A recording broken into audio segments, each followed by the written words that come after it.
This is the true story of a national scandal. It's the story of how a much-loved and trusted British institution abused its responsibility and shattered the lives of hundreds of ordinary people. The whole thing was horrendous. So scary, walking into such a massive place where they try murderers. You know, it's like, oh my God, I'm in Crown Court. It's also the story of how a group of victims took on powerful vested interests to fight back against seemingly insurmountable odds. This is The Great Post Office Trial, Episode 1, The Imaginary Heist. My name is Nick Wallace. It was November 2010 and I was working as a journalist in a local BBC radio station. One morning a tweet came through from a taxi firm asking to bid for the station's cab account. We didn't have a cab account, so I responded, a little flippantly, asking if the firm's drivers had any good stories to tell. I got an instant and intriguing reply containing a phone number. It turned out the taxi firm was owned by a man named Devinder Misra. In answer to my flippant question, yes, he did have a story. Devinder told me his pregnant wife Seema had been sent to prison for a crime she didn't commit. Seema had worked for the post office. I met Devinder outside the West Byfleet branch in Surrey, where Seema had been a sub-postmaster before she was prosecuted and convicted of theft. It was her 7th day behind bars. Devinder was in an agitated state. He smoked as we talked, pulling hard on his cigarette, and then before it was even half finished, he'd throw it to the floor, stamping on it violently, and then lighting another. I said we needed to go somewhere quiet to record the interview, so Devinder invited me into his house, which was close by. We had a cup of tea, and Devinder opened up. What has the last year done to you and Seema? We just start doing fasting, saying to our God every day, to prove yourself. Now I don't believe anymore in the God. It's like a hell. Like a hell. The words have stayed with me, along with the image of the broken man in front of me, separated from his wife by prison walls. My pursuit of this story began with Devinder and Seema, and it soon became bigger than I could ever have imagined. There were people all over the country who'd lost everything at the hands of the post office. Many were convicted criminals, yet all insisted on their innocence. As I delved deeper, I began to unravel an intricate web of corporate deceit and to reckon with the misery inflicted on these people. For 10 years I've been working to bring their stories to light. At some point, doing so became my life. I've told versions of it before, but never the whole thing. This scandal began in rural and suburban post office branches, then wound through jail cells, courtrooms, boardrooms, and the corridors of state power. But one of the most significant locations in this story is in a well-kept village in Hampshire. South Warnborough, northeast Hampshire, to be precise, population 509, and surrounded by greenery and farmland. So walk out the village hall, turn left, and you'll be at a crossroads. Resist the temptation to go for a pint at the Poacher Inn, and turn right towards the idyllic St Andrew's Church. In just a few steps, you'll find a village shop, where, in 2001, behind the counter, you would have been greeted by the smiling face of Joe Hamilton. Okay, I can see you. I'm trying to prop the mic. Oh, I don't know, it's a bit dodgy. Jo is warm and kind. She's a mother and a grandmother who's got a knack for making people feel part of the family. Oh, she's great with the customers. Roch Garrard is a village mainstay, a former probation officer who helped assess Joe's suitability to run the shop. They quickly became friends. And Joe made all the customers feel very welcome, and I think people really enjoyed the shop. South Warnborough village stores also housed a tiny post office counter. Not very profitable, but indispensable for pensioners in this isolated spot. I took it over as a very small grocery shop. And then a couple of months later, the lady in the post office decided she wanted to leave. So I took over running the post office as well. I got to be sub-postmaster. Within a few short years, she'd go from being a respected member of her community to driving past her shop in crushed silence. with a bag packed for Holloway Prison. Hello again, Post Office commercial fans. Here's another one for the album. Running a post office is very different to running a shop. Coin collections, savings, banking. The post office is a bank, a bill-paying station, a benefits office and more. The more you use us, the more you'll get out of us. All the transactions are run through a custom-designed computer terminal called Horizon, which sits on the counter of every single post office in the country.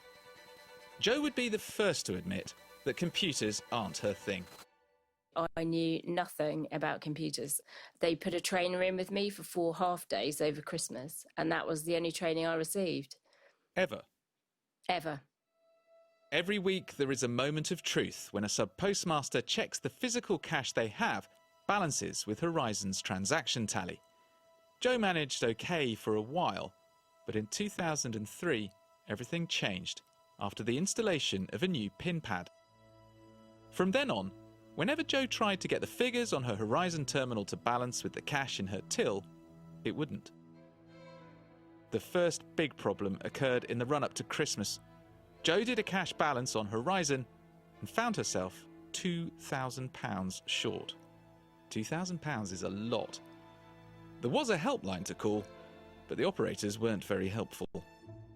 I rang up the Helpdesk and I said I got a £2,000 discrepancy. They said, well, you should do this. So I did all of that. It became minus 4,000. It virtually doubled the exact amount I'd phoned up about. How did you find £4,000? Well, I couldn't. They allow you to have your wages kept to repay the money. They said, you better not do this again. The losses didn't stop. They escalated. £4,000, £6,000, £9,000. To be correct, the figures had to balance with the cash in her till.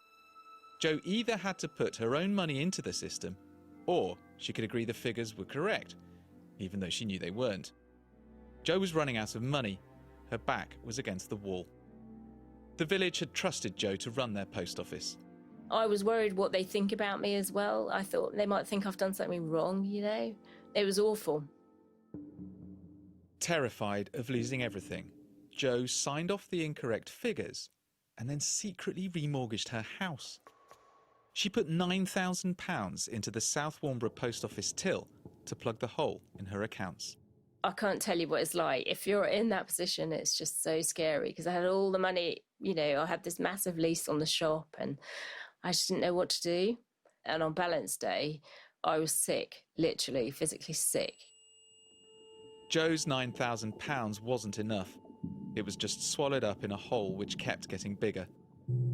She was out of cash, she had no savings, and she knew if she raised her hand to ask the post office for help, she was in danger of losing her branch. You get boxed into a corner where the only way to keep trading is to keep saying, yeah, the money's there, it's fine. It's not because I took any. I didn't, I was putting it in. But I didn't know what to do. I had no idea. And it was huge by that time. It had climbed. They'd rung up and said they were concerned about how much cash I was holding. And it's like, but I wasn't. There was nothing there. This was now a ticking time bomb. She knew that if the post office asked for that cash, it couldn't be returned. The hole in the accounts kept growing over the course of 2005 to £36,000. Jo was at breaking point. She was found by a friend one evening on the floor of her post office long after closing. I had paperwork all over the office, all over the floor and everything. And in the end, I just sat down crying. It was about 10 o'clock at night. She saw the light on and she came in and she said to me, whatever is wrong? And I said, I can't do this anymore. I'm thousands adrift. Jo called her union, the National Federation of Sub-Postmasters. They advised her to seek legal representation and then called the post office to arrange an audit. Jo was initially relieved. Perhaps the IT fault or whatever was going on would be found and corrected. But horrifyingly, she realised the post office saw her as a suspect. They sat down on the sofa and... The investigation team came to her home. We've got a large discrepancy, where is it? And I said, I have no idea. I said, I've never been able to get to grips with the computer system. And that's when he said, well, no one else has ever had problems with Horizon. They sent me a letter saying, please send a cheque for 36,100 and something by return of post. But obviously I couldn't. So they then sent me a summons through the post for the theft of 36 grand. After months of waiting, the case went to court. But as the trial loomed, the post office prosecution team offered Joe a deal. They would drop the theft charge if Joe pleaded guilty to false accounting and found £36,000 to cover the apparent losses at her branch. Joe was in the worst trouble of her life. Her lawyer had told her it would be hard to defend the false accounting charges, as Joe had signed off inaccurate accounts. But if Joe pleaded guilty, there was a chance she might avoid prison. Joe felt she had no choice. She took the deal, but it was a big risk. There were no guarantees. When her sentencing came, she had to be ready to be taken straight from the court to a cell.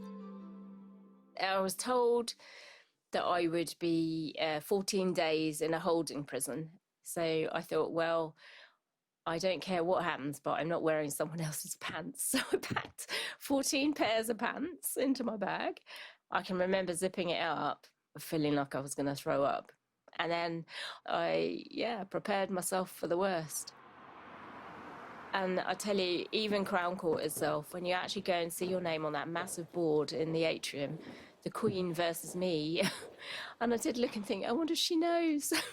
It was just horrendous. The whole thing was horrendous. So scary, walking into such a massive place where they try murderers and people like that, It's like, oh my God, I'm in Winchester Crown Court,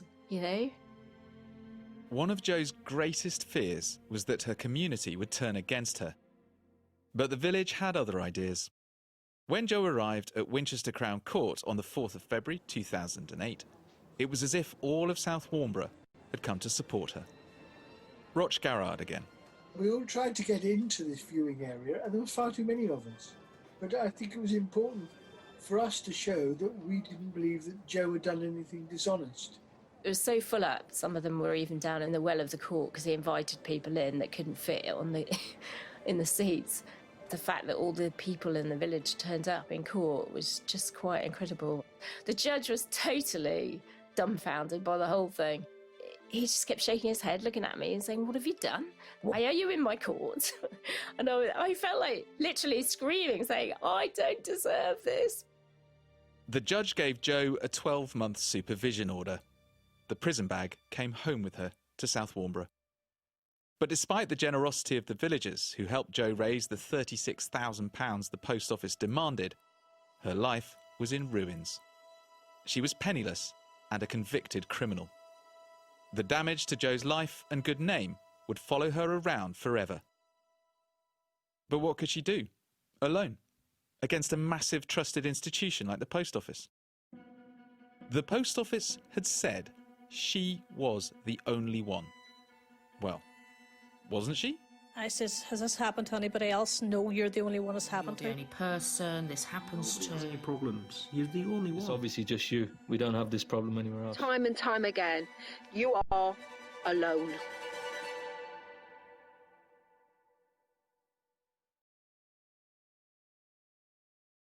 This is the true story of a national scandal. It's the story of how a venerable British institution abused its power, betrayed our trust, and shattered the lives of hundreds of ordinary people. It struck me as being highly vindictive. We need to do something. They can't do this to anybody else. And it's also the story of how a group of victims fought back against seemingly insurmountable odds. This is the Great Post Office Trial, Episode 2, The Bloodiest Mind in Wales. When Alan Bates needs to think, he sets off for a walk near his home in Conwy. Striding up the Welsh hills, jaw set with determination, Alan uses the solitude to chew over each play in his campaign for justice. I do wonder how many pairs of walking shoes he's worn through. Over the years, he's been matching the post office move for move. He's always been a very keen hill walker. Suzanne Sercombe is Alan's partner. Mostly these days he goes off on his own. He does shorter, easier walks with me. He's on the go all the time. I mean, with this post office business, it's been a job for him for many, many years. Something that he has to do. Alan Bates is this story's Erin Brockovich. Although, if you've got an image of Julia Roberts in your mind, imagine if Julia Roberts was British, middle-aged and male, with a beard. And, of course, we'll have to swap California for Carnarvonshire. Without Alan, there wouldn't be much of a story. He made it a cause, which comes naturally to him. He can be irascible, maddeningly cryptic, and not remotely interested in dealing with journalists who wind him up the wrong way, which I occasionally do. I like him a lot. Do you remember our first conversation? No, I don't. Be honest, Nick, I can't. I mean, we've had so many over the years, I can't think of which was particularly the first one. I've been looking through my emails and it was on the 7th of October 2010. Right. I just got off the phone from speaking to Devinder Misra. Right. Who, over the course of 40 minutes, had told me in very emotional terms how his pregnant wife had been sent to prison and she was the previous sub-postmaster at West Byfleet Post Office, Seema Misra. I did some very quick Googling around and, of course, the Justice for Sub-Postmasters Alliance came up. And I must have sent you an email because you wouldn't have had your phone number on the website. But you got back to me within the hour and we were talking very, very quickly. So you've got no recollection of our first Nick, telephone conversation? None at all. I'm glad I made such an impression on you, Alan. Yeah. Alan became a sub-postmaster in 1998. Before that, he worked for years on museum and heritage projects in different parts of the country. Suzanne was a special needs teacher, and by the time they got to their mid-40s, Alan and Suzanne were looking for something different. Well, we wanted a change, really. So we thought we'd take the opportunity so we could get on with other sides of our life and try and find some sort of secure income, a business that would offer us a bit of a challenge as well. The Wool Post in Craggy Don near Colwyn Bay was perfect. A shop with a post office inside. We thought a post office seemed quite sensible, reasonable hours, good name at that time. Alan and Suzanne invested their £100,000 nest egg in buying the business and refurbishing the premises. It needed a lot of refurbishing and a lot of bringing up to date. A couple of years after they started, the post office's paper accounting setup was replaced by a shiny new computer system called Horizon, much to the tech-savvy Alan's delight. When Horizon first came in, I thought it was an excellent idea. I've been using EPOS, electronic point-of-sale systems, for some time, and I thought it was ideal for the type of business that we had. But even Alan couldn't get his head around this nightmare of a system. Within 3 months, something had gone badly wrong. £6,000 had disappeared from his branch accounts. The same thing that happened to Joe Hamilton in our first episode. £6,000 is a lot for an office over a week's balance to suddenly go missing. Initially, you just start doing the normal checks in there, checking the amount of cash, checking all X, Y and Z throughout the whole place. Eventually, something started to show itself and we started to track down duplications of transactions, quite large transactions, at which point we were able to reverse them out of the system and reduce the overall shortage significantly. I certainly managed to find the larger amounts all the way through and reduced it by about £5,000. The rest I was relatively sure was down to smaller amounts that I couldn't track down because the only thing you had to work off really was a 4-inch strip of paper that could be yards and yards and yards long. The post office told Alan to repay the £1,000 he hadn't been able to definitively ascribe to computer errors. Alan refused, with good reason. He wanted more data so he could interrogate the Horizon system to find the money he was certain he hadn't lost. But eventually they got to the point of insisting, and if not ordering me to do it, which I refused to do. And they said I was in breach of my contract, which I said I wasn't. And then eventually they just gave me 3 months' notice and terminated my contract and didn't give me a reason at all for doing it. Did that strike you as normal or fair? It struck me as being highly vindictive. It was a complete nightmare, really, because there was no reason why to us, they should terminate the contract, other than the fact that he was questioning the performance of the computer system. Alan wasn't just turfed out of his job. He lost a key part of his business, a business he'd put his life savings into. Bizarrely, Alan was one of the lucky ones. All round the country, dozens of sub-postmasters were experiencing problems with Horizon, and all facing the same insistence from the post office that they pay up or be fired.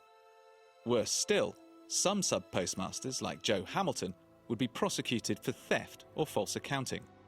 Joe was given a 12-month supervision order and a criminal record. Others, like Seema Misra, went to jail. When the judge gave the sentence, 6 weeks beforehand, I found out I'm pregnant as well. And it was like that, I was sort of unconscious. I couldn't even see what is happening around me. I was like, no, this is not right.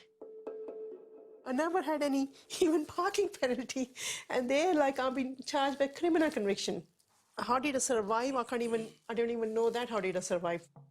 Janet Skinner, a sub-postmaster in Hull, was jailed for 9 months in 2007. I remember getting in that meat wagon, I call him, being transferred to Wakefield Jail. Do you know what? It's an horrendous thing to go through, and it's worse when you know you've done nothing wrong. Val Gill was a sub-postmaster on Oxford's Cowley Road. The post office said he owed them £108,000. Post office had said that they weren't going to prosecute me if I could pay back the money. I took out some credit cards, I took out a loan. I used to take out some payday loans just to make sure I can make their payment. Life reaches a point, you're in a point of despair, where you think, is this hell? All around the country, dozens of sub-postmasters were living the same Kafkaesque nightmare. I was the first journalist to discover that over a period of 4 years, from the rollout of Horizon in 1999 to early 2004, the post office prosecuted more than 250 people. The post office. What a good idea. For the little things that make the big things happen. At the People's Post Office. Alan wasn't the first to think about fighting back. Lee Castleton, a postmaster in Bridlington, East Yorkshire, was sacked and then sued over mysterious discrepancies totalling £25,000, which appeared on his Horizon terminal. He faced off with the post office at his local county court.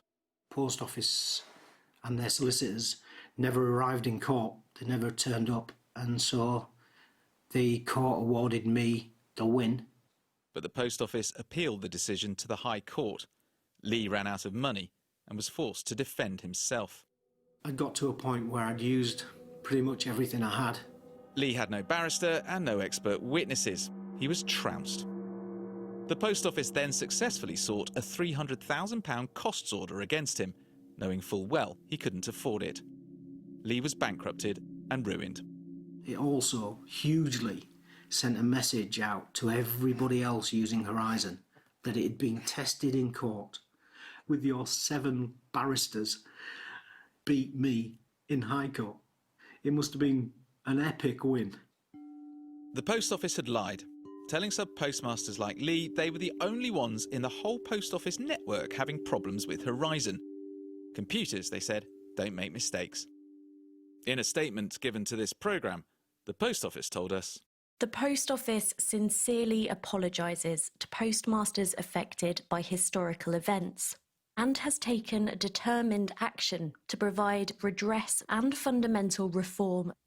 Generalisations which suggest that all postmasters were victimised by post office do not present the position fairly." Back at the Wool Post in Craggy Don, Alan Bates was livid at the way he'd been treated. Basically, I was told, you can't afford to take on post office. I've spoken to so many sub-postmasters in a similar position to you. Very few have come out all guns blazing. What was motivating you? Well, it was wrong what they did.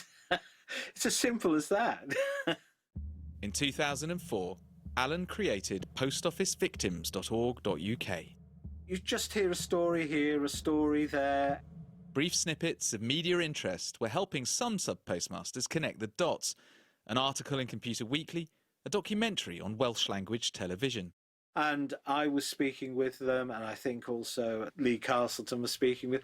So the small group of us started talking to each other, and then we thought perhaps we should get together and discuss this in a bit more detail, and that's when we had our very first meeting.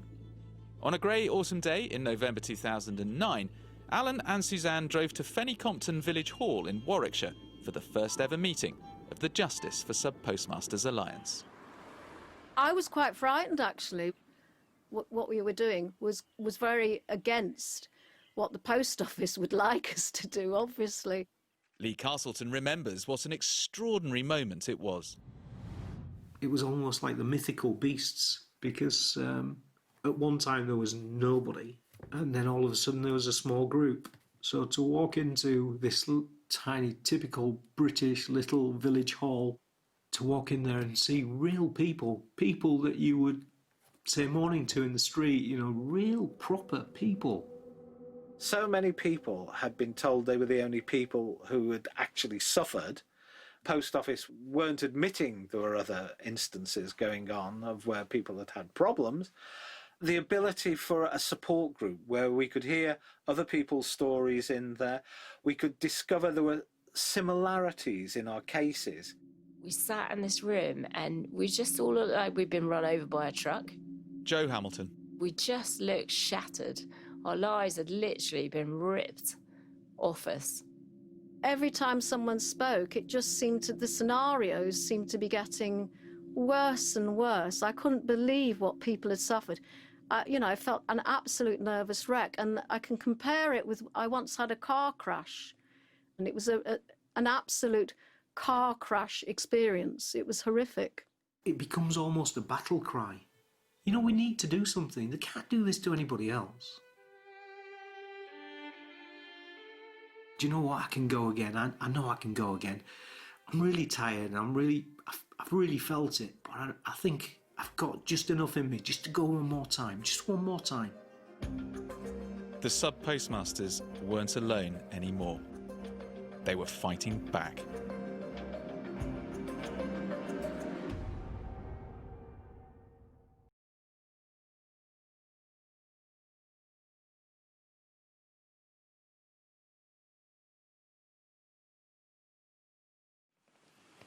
Okay, the recording is now on, sir. Just to go over what I've just explained, I will be recording the interview today. Yeah. Main purpose of which The woman being questioned is Sarah Burgess-Boyd. The tape you're hearing now captures a crucial moment in the worst year of her life. I'll take another copy. She's gone from being a respectable businesswoman with a thriving post office in Newcastle city centre to being suspended and disgraced, sitting alone across a table from a man who can sack her at the stroke of a pen. More than £30,000 has apparently gone missing from Sarah's post office, but if she can't convince her contracts manager that the missing money isn't her fault, she'll be fired and lose her business.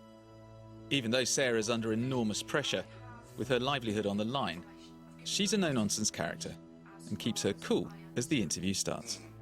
It all went horrendously wrong in April. Sarah's story is one the post office has heard before, not that she's been told that. She's just another one of the dozens of sub-postmasters all over the country saying that the post office's Horizon IT system could be responsible for money disappearing from their branch accounts. But the post office takes the view that computers don't go bad, postmasters do. The tape I'm playing you now is from 2010 and it's extraordinarily rare. Before I came to making this series, in 10 years of covering the Post Office Horizon scandal, I've never got my hands on one, and no recording of an investigation interview has ever been made public. Until now. Understanding how the Post Office went about investigating its sub-postmasters is key to understanding not just how this scandal affected people, but how deep-rooted it was. Something had gone very seriously wrong at the Post Office. This is the true story of a national scandal. It's the story of how a venerable British institution abused its power, betrayed our trust, and shattered the lives of hundreds of ordinary people. It's also the story of how a group of victims fought back against seemingly insurmountable odds. This is The Great Post Office Trial, Episode 3. I Love My Post Office. Hello, I'm Nick Wallace, a journalist who began pursuing this story when a man told me his pregnant wife had been sent to prison for a crime she didn't commit. And we just try to make it right. It's got out of our mind. 11 o'clock, 12 o'clock, we're sitting in the post looking for... The man was called Devinder, and his wife, Seema Misra, was the postmaster at West Byfleet branch in Surrey. They say, like, they have to handcuff me. I say, why do you have to handcuff me? He says, it's a protocol. I discovered Seema and Devinder weren't alone. There were dozens of sub-postmasters up and down the country who'd all experienced mysterious and substantial losses on the post office's Horizon computer system.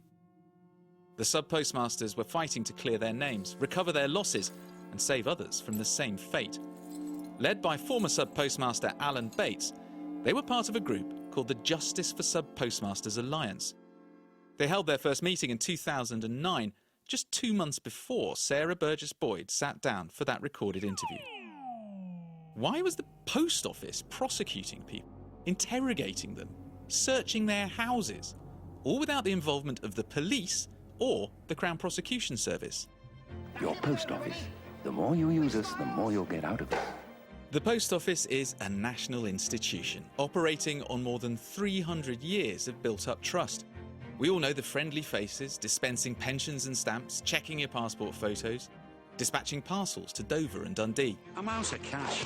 Ah, didn't we pass a post office? The post office is part of the fabric of the nation. Its proximity to the state, the familiar logo, the history, the fuzzy feeling of Britishness, they come with power, which the post office has exercised ruthlessly for decades.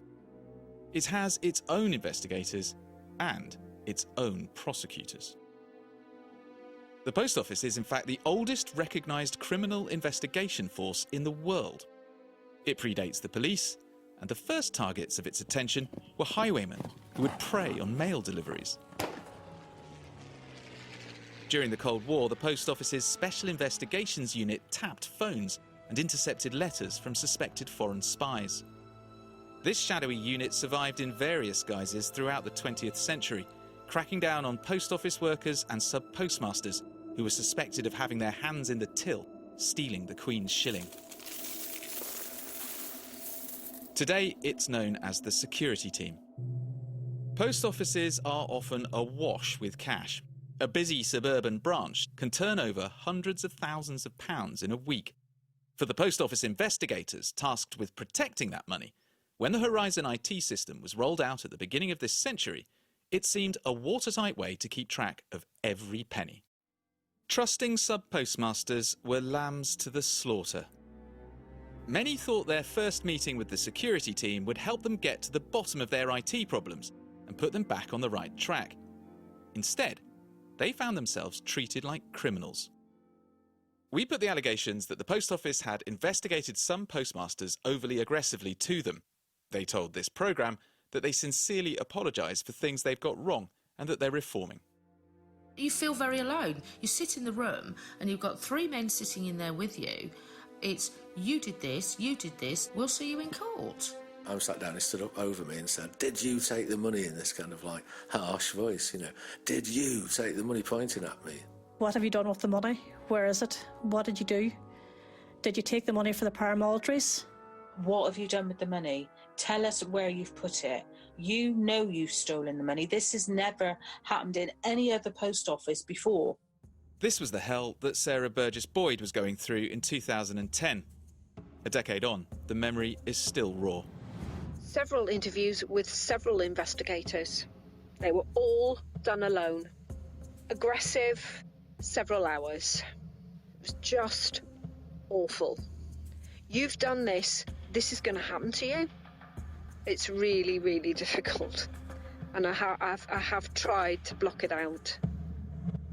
The tape we've acquired is one of those interviews, not with a post office investigator, but with Sarah's contracts manager, who will decide whether Sarah will be allowed to stay on as the sub-postmaster for Starbeck Avenue in Newcastle. Purpose of the meeting. Basically, this is following the irregularities that were highlighted at the audit. It doesn't take long to get down to brass tacks. We're talking about a lot of money. Yes. That's gone missing. Like many other sub-postmasters, Sarah had found herself in a bind, forced to choose between acknowledging the cash shortage and therefore accepting liability for the discrepancy, or incorrectly agreeing that Horizon's figures matched the cash in her branch, allowing her to continue trading. No one at the post office had responded to Sarah's calls and emails asking for help. She'd given up. But the manager wants to know why she didn't keep asking for the help she wasn't getting. Have you not made any other contact to anybody else in the business? No, Why not? because I was hoping that somebody might get back to me in the end. You chased me for confirmation of an email after a few days. Because my job depends on it. Your job depended on this. Yes, I suppose it did. After half an hour, the contracts manager is reminding Sarah that as far as the post office is concerned, she needs to pay up. So you know you have to make good. Mm-hmm. Why didn't you? I can't afford. I haven't got 30-odd thousand pounds. Sarah keeps trying to explain that she'd seen errors in the cash machine figures at her branch, but she's not a computer expert or an accountant, and neither she nor the manager interviewing her can explain where these numbers are coming from. When they've been going for almost an hour, the manager starts wrapping things up.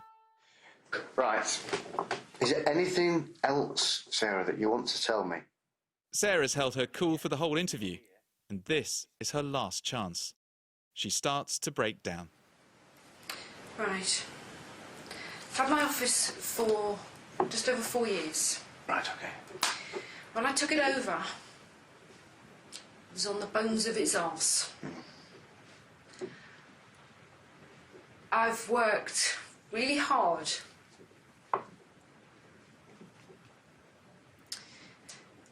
to make it what it is now.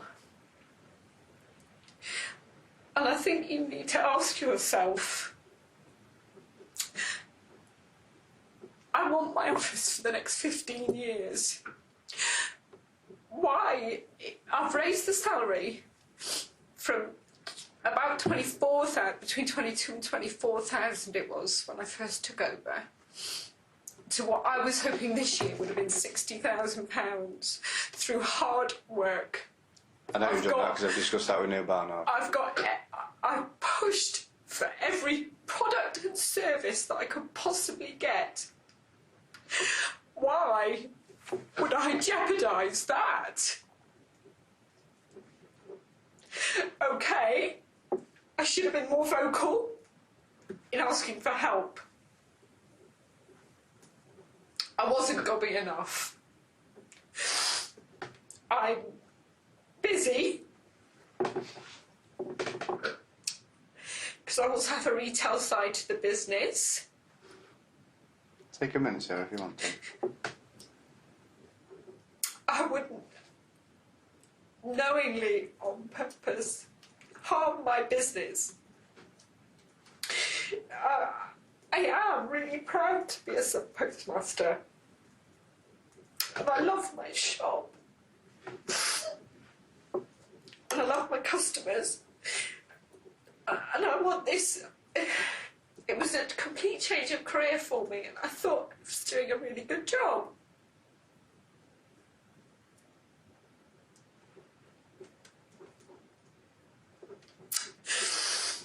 If I lose my office, I'll be heartbroken. Because I've done nothing wrong. Well, maybe I've made a mistake, but I've not been dishonest. Why would I be? It's not like I'm at retirement age and I'm just going to do moonlight flip or something. I love business. Love the post office. I love my job. I've got no reason to do anything. None whatsoever. We've got no mortgage to pay. Got no debts. Why would I? It's stupid. It doesn't make any sense.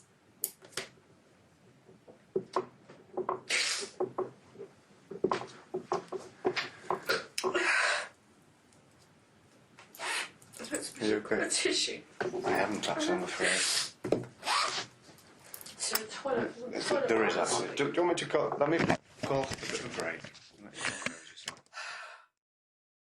Sarah's pleading went unheeded. She was sacked and then prosecuted by the post office for theft.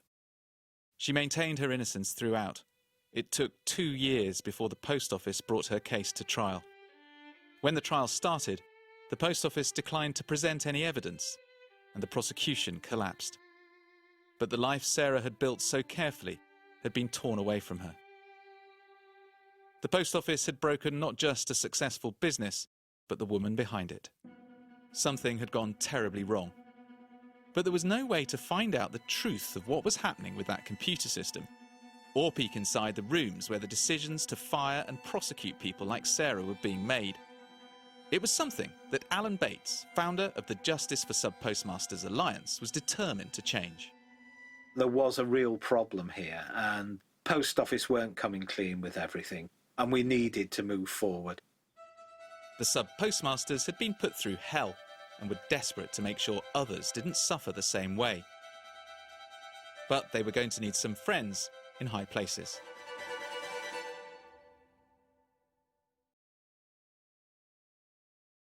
This is the true story of a national scandal.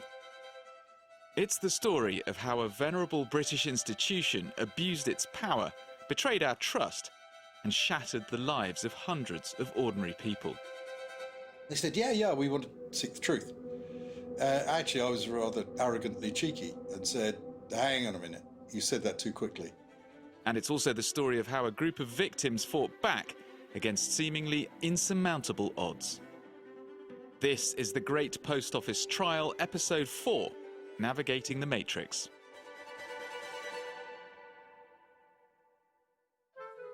This was becoming very much central to my day, the post office issue. And we were holding meetings around the country at this time to try and recruit and also to build this contact, this support group. I'm Nick Wallace, a journalist who's been pursuing this story for nearly 10 years. The voice you heard was Alan Bates, founder of the Justice for Sub-Postmasters Alliance. Alan is one of many village postmasters whose lives were turned upside down when they experienced mysterious and substantial losses on the post office's computerized branch accounting system known as Horizon.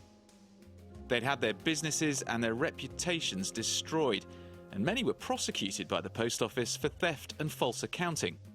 All claimed they were innocent. In this episode, we're going to pick up the story in 2012, when dozens of postmasters have joined forces and set out to fight for justice.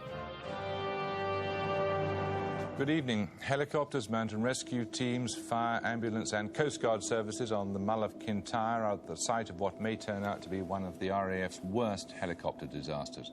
One of the many strange things about this scandal is its connection to a helicopter crash that claimed 29 lives on the Mull of Kintyre in 1994.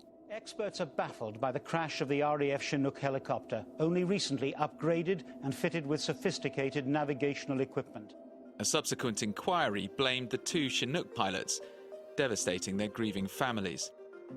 But some began to suspect that the pilots may not have been at fault, including James Arbuthnot, a former Defence Minister and Conservative MP. In 2001, an incendiary magazine article came to his attention. Written by the journalist Tony Collins for Computer Weekly, the article alleged that the Chinook's navigation software could have been responsible for the crash, not pilot error. Tony Collins had broken a story. It took 16 years to resolve to get a proper degree of fair play for the Chinook pilots. Yes, because your experience of that campaign, that 16-year battle for the families of the deceased pilots to have the potential for computer malfunction recognised so that their names were eventually cleared, does have certain echoes with this post office story, doesn't it? Oh, it certainly does. 15 years after the Chinook crash, Computer Weekly trained its sights on another piece of suspect software, the post office's Horizon IT system. They published an article which featured James Arbuthnot's constituent, Jo Hamilton. She was a sub-postmaster convicted of falsifying accounts at her Hampshire post office. Well, they treated me like I'd stolen money. It's like, why? Why did they do this to ordinary, decent human beings? Why did they treat us like this? And that brings us up to 2012. Alan Bates and his new campaign group, the Justice for Sub-Postmasters Alliance, desperately needed friends in high places. And they found one in James Arbuthnot. He'd seen how devastating it could be when human beings took the rap for faulty IT. With James's help, Alan looked to drum up support amongst MPs. I took it very seriously, and I'm now extremely glad I did. He listened and he clearly took it on board and then grasped that something really bad had happened. The way the post office behaved to the franchisees, the sub-postmasters, was obviously deeply troubling. What struck me was the absence of training and the absence of help. He could see she'd been wronged, and he could see the way she'd been treated was so appalling. And he could also see the way Post Office was stonewalling throughout all of this. James Arbuthnot led the charge on our behalf. Joe Hamilton's extraordinary situation inspired another key player to join the fray. She knew this lady in the village who were really upset about the way Joe had been treated in all of this and felt she wanted to try and assist. Kay Linnell is an accountant and fraud expert with an encyclopedic knowledge of this country's complex legal, institutional and corporate matrix. She just happens to live in the same village as Joe Hamilton. Kay went along to her first Justice for Sub-Postmasters Alliance meeting. And I found that the prosecution's attitude in terms of the disclosure of documents was, I thought, unfair. If you don't give the person being prosecuted the documents they need, which are in your possession, on the grounds of cost or too much trouble to find, you're not running a fair prosecution. I do that judging by my CPS and revenue days. Just not fair. The more Kay learned about Joe's criminal conviction, the more concerned she became. And when I went to the JFSA meeting, it was quite clear that the people there had no idea how the legal system worked, any idea why they'd been prosecuted or the difference in legal standards. Alan had advanced a great deal, I think, in getting the MPs to look at it. And he said, would I like to go with him to a few meetings to see if we could get a better focus? Meanwhile, James Arbuthnot had discovered other MPs had also received complaints from constituent sub-postmasters all round the country. He rounded up his colleagues, and together with Kay and Alan Bates, they confronted the post office directly. Early on, after your initial approach to Alice Perkins, the incoming chair of the post office, there appeared to be clear willingness on behalf of the post office to get to the bottom of whatever it was. Oh, definitely.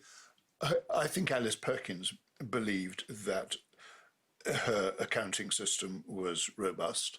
And I think that she and Paula Vanells, the chief executive, were genuinely intent on trying to resolve issues which they believed had a perfectly rational explanation.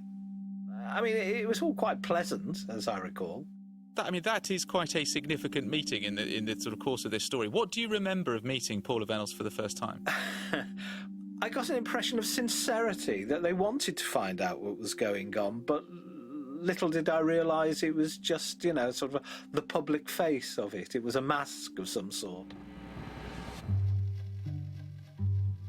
The postmasters wanted an investigation. The post office had an idea. I was very happy that there should be a forensic accountant to look into it. Paula Vanells suggested that it should be Second Sight. Okay, well, I'm a chartered accountant that specialises... Ron Warmington runs Second Sight. ...in fraud investigation. I like to call myself a fraud investigator rather than the fancy term forensic accountant. And I've specialised for years in investigating generally bank or business fraud. Ron is not your typical accountant. Before setting up his own firm, he was a senior investigator going after fraudsters for Citibank. He likes sailing along the Cotswold lanes in his racing green vintage Bentley and catching crooks who think they're clever. Before taking on the job of investigating the post office and its former sub-postmasters, Ron laid down some strict conditions. I made it very clear to the then chairman and chief exec of the post office that I wasn't remotely interested in doing the work unless they were as committed as I was to seeking the truth. And frankly, I said, are you interested in seeking the truth, or do you want to carry out a whitewash? What do you want? And they said, yeah, we want to seek the truth. Actually, I was rather arrogantly cheeky and said, hang on a minute, you said that too quickly. If this goes against you, this could seriously damage your brand, perhaps even undermine the business model under which you operate. The Justice for Sub-Postmasters Alliance didn't see Ron as a natural ally. After all, he was the post office's choice. We, the MPs, were extremely suspicious. And my concern at that time was that, we'd have people who do a sort of surface investigation and bury the issues. And Ron has almost forgiven me because I think I was a bit fierce. Kay, and it was hilarious, sort of went for the jugular, no holds barred. But, they had to prove to me that they would do an independent review and report back everything they found. James Arbuthnot's fears were allayed. Their professional integrity depended on their being as independent as accountants normally would and should be. So we accepted Second Sight's appointment. For the first time, the Post Office's treatment of sub-postmasters using its Horizon IT system would be subject to an independent investigation. Second Sight were promised unfettered access to internal Post Office documents and records, including many that sub-postmasters had been clamouring to see for years. The complexity of the system was way beyond what I might have expected it to be. When did you start to have concerns about the way the Post Office dealt with sub-postmasters? Very, very quickly. What we started to see were transcripts, even audio recordings of the interviews that had taken place. We started to hear the same phraseology from multiple interviewees. What did the Helpdesk say when you had this £2,000 shortfall? They said, don't worry about it, it'll sort itself out. What did they say when you said, I seem to be some sort of klutz, making mistakes all the time, it must be the system? Well, they said, well, you're the only person that we know of that's experiencing this problem. When you hear that twice, you think, okay, that's a coincidence. When you hear it 18 times from unconnected people, the first assumption is that they're all colluding to come up with some common story, jumping onto the bandwagon. When you actually conclude that is not happening, there's only one reasonable balance of probabilities conclusion that you can reach. Second Sight published their first report in July 2013. It confirmed what the postmasters had been saying, that there were bugs in Horizon, and that the Post Office had been unhelpful, unsympathetic, and more interested in investigating their postmasters for potential criminal offences than establishing the underlying root cause of their mysterious shortages. The report was explosive. The Post Office had to act. Caught on the back foot under pressure from MPs and the Justice for Sub-Postmasters Alliance, in August 2013, they announced a scheme. It would be chaired by a retired judge and would begin to shape potential redress for the campaigning sub-postmasters. That was well-intentioned, and in the early stages of that, there was deep cooperation, full cooperation. Ron and Second Sight continued to dig, looking into sub-postmasters' cases and finding more and more evidence of what had gone wrong. But within weeks, something changed. So open warfare began. Treat us like idiots, kick us in the long grass and close the process down. In a statement given to this programme, the Post Office denied this account of events and denied that it at any point stopped cooperating with the scheme. The sub-postmasters might have seemed on the verge of finally uncovering the truth, but the battle had only just begun.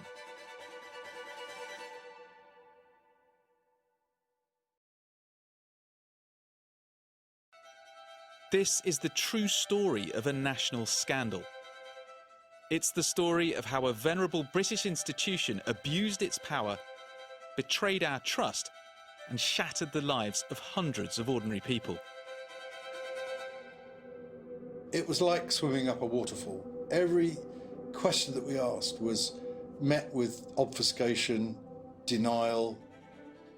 It's also the story of how a group of victims fought back against seemingly insurmountable odds. This is The Great Post Office Trial, Episode 5, Follow the Money. Hello, my name is Nick Wallace. I'm a journalist who's been following the Post Office Horizon scandal for almost 10 years, uncovering the stories of victims of what is rapidly becoming one of the widest miscarriages of justice in the UK this century. It's a tricky one, though. To understand it, you have to believe the Post Office's Horizon IT system was capable of throwing up mysterious accounting errors, and that the Post Office would sack and even prosecute innocent people because it refused to accept that those errors were possible. By 2013, the Justice for Sub-Postmasters Alliance, abetted by supportive MPs, had agreed with the Post Office that they would call in a group of forensic accountants called Second Sight. Second Sight had a clear brief: get to the bottom of what was going on. Based on their early findings, a mediation scheme was launched to drill down into individual cases. As the investigation progressed, Ron Warmington, Second Sight's managing director, became seriously worried that innocent sub-postmasters might have been prosecuted without good reason. In your examination of the cases that went forward to the complaint and mediation scheme, of those people who were prosecuted for theft, did you find any evidence in the documents that you were given that any theft had taken place?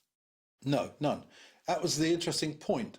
I found it a bit strange that there would be such a high percentage of sub-postmasters that were crooks. I've sat in the kitchens, front rooms of these people. I've also sat in the villas of top Italian mafia people and Russian mafia. You know, I think I could tell the difference between a straight, honest person and a downright crook. The best publicised is one that you know very well yourself, Nick, and that's the Joe Hamilton case, where one of the documents we discovered from the lead investigator, it said, "I can find no evidence of theft." Notwithstanding, Post Office went ahead with a theft charge. Ron Warmington saw a focus on money rather than justice. Now, in Post Office's case, it was avoiding the need to go through the Crown Prosecution Service, the CPS. It is pretty obvious that the approach was designed around asset recovery rather than seeking the truth or, for that matter, finding any process flaws that needed to be corrected. That was secondary or of no consequence. What it was all about was recovering money. The Post Office's confidence in treating its own employees like criminals had been underpinned by complete trust in the accounts recorded on its Horizon computer system. Second Sight could see that Horizon worked as intended most of the time, but they were also starting to find bugs and patterns of Horizon issues. In doing so, they found they were departing from what the Post Office seemed to be expecting. What was it like to work with the Post Office? Bit like working with a Flat Earth Society, I suppose. This is how Ian Henderson, who was one of the Second Sight investigators, put it.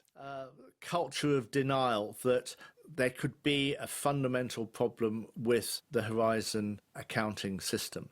We were clearly speaking not only out of line, but actually contrary to a cultural sort of held view within sort of Post Office that Horizon was perfect and that there must be some other explanation for any discrepancies that occurred.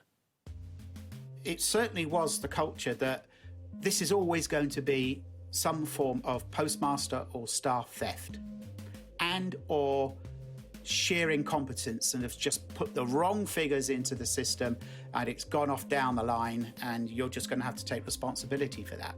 Mark Baker is a serving sub-postmaster who uses Horizon every day. He also has a background in communications technology, and he volunteers to go around the country acting as an advisor to sub-postmasters who find themselves being investigated by the Post Office. I put up a fight at the interviews. I give other alternative explanations as to what could have gone wrong.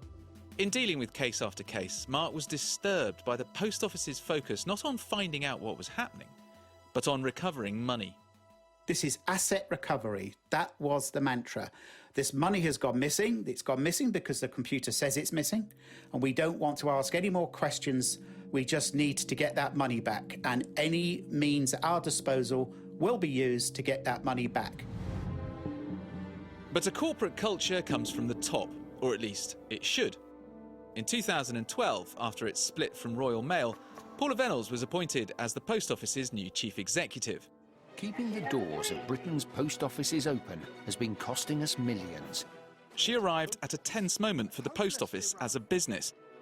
Chief Executive Paula Venables has to drag a business built for a bygone age. One that even inspired a fly-on-the-wall documentary. Into the 21st century. Change needs to become as much a part of what we do as it is in any other business. Venables seemed the perfect choice. She had a successful blue-chip business career before she came to the Post Office, and she was a lay preacher at her local church. Shortly after she was appointed, she told the Daily Telegraph why she'd taken the job. Her words are spoken by an actor. I felt I'd done the rounds in terms of big corporate jobs and saw something in the Post Office that was bigger and deeper. Maybe it was something about giving back. Getting the story from people within the Post Office has been close to impossible in the 10 years I've been covering this. There's one exception, a senior Post Office manager who I've been in contact with for some time. He's agreed to speak up about his experiences, but wishes to remain anonymous, so let's call him Jim. Jim saw Paula Venables up close. Many of us really like Paula Venables. Jim's words are read by an actor. I know she's had bad press, but Paula was essentially a decent woman who genuinely seemed to want to get to the bottom of Horizon when she joined. But the best CEO in the world would struggle to change over 400 years of ingrained post office culture. I think Paula became exhausted and disillusioned after a few years. She wasn't afraid to ask tough questions, but she had some close advisors who were pretty hardened public sector operators, seasoned in managing upwards to ensure the reputation of the post office was protected at all costs. When a forensic accountant's second sight, brought on board to investigate, gave answers or views that weren't in line with what certain directors wanted to hear, they were rapidly discredited, called incompetent, naive, or accused of not really understanding what they were dealing with. A number of us began to feel increasingly uncomfortable. But there was no space for honesty, no desire for open dialogue, no appreciation that some employees might have concerns that the people running our stores were being arrested, going to prison, losing their life savings, having massive mental health issues. It felt as though doing the right thing no longer mattered. It was all about saving the image of the post office. The People's Post Office. So by the second half of 2014, it was clear, both inside and outside the post office, that this culture of trust in Horizon and the revelations being unearthed by the investigation and the mediation scheme were on a collision course. But no one expected what happened next. It was like the door slammed in our face, and they were no longer interested in talking about things. It was from when Post Office were being quite open and helpful and providing things, to where it seemed to be becoming a bit of a struggle to obtain answers along the way. I'm not exactly Mr. Sensitive, but it was getting on my wick. It was like swimming up a waterfall. Every question that we asked was met with obfuscation, denial. I think what changed was at a senior level with Post Office, beginning to realise the consequences of what sub-postmasters were claiming. And I think Post Office started to realise that they had a potential sort of liability that they hadn't previously appreciated. The way that the lawyers argued in front of the mediation scheme was designed not to resolve the issue, but to limit the Post Office's liability. So that seems to me to be undermining the entire purpose of the mediation scheme. Is it feasible that the Post Office started to see the truth of what was really going on and decided that in order to protect individuals or protect itself corporately, it tried to bury it. Oh, that's certainly feasible, yes. The MPs, the investigators, and the sub-postmasters on the scheme all remember this change of attitude, from cooperation to legalistic, antagonistic intransigence. But the Post Office told this programme, Post Office does not agree that it, at any point, stopped cooperating with the scheme, either through seeking to impose procedural impediments on applicants or otherwise. Either way, this was a key moment in the scandal. Regardless of the Post Office's protestations, the other side of the mediation scheme were convinced it was being deliberately undermined. The time is 27 minutes to 8. It's 10 years since the world of many sub-postmasters was turned upside down. They found themselves... James Arbuthnot had had enough. In December 2014, he went on the Today programme, up against Mark Davis, the Post Office's Director of Communications and top media man. I have lost faith in the Post Office's determination to see it through to a proper end. Mark Davis, it is a very serious charge that you sabotaged this scheme. It's an extremely serious charge, John, and clearly we reject it outright, and it's very regrettable, some of the things that Mr Arbuthnot has said. What did he say that was wrong? Well, I think Mr Davis defends the Horizon system and then makes clear the Post Office's position on liability. I am really sorry if people have faced lifetime difficulties, lifestyle problems that as a result of their having been working in Post Office branches. It doesn't necessarily follow, though, that the Post Office is responsible for the issues that people have had. And I think some were ready to pull the plug, but Alan Bates, founder of the Justice for Sub-Postmasters Alliance, stuck it out with the scheme. Even if it seemed doomed to fail, he knew every scrap of hard-won information which surfaced would be vital. And I think that's the first time that Post Office perhaps started to look properly at what had been going on. And I think possibly that's when they decided they didn't like what they were finding, and that's when perhaps they started to batten down the hatches. James Arbuthnot was angry then, and he's angry now.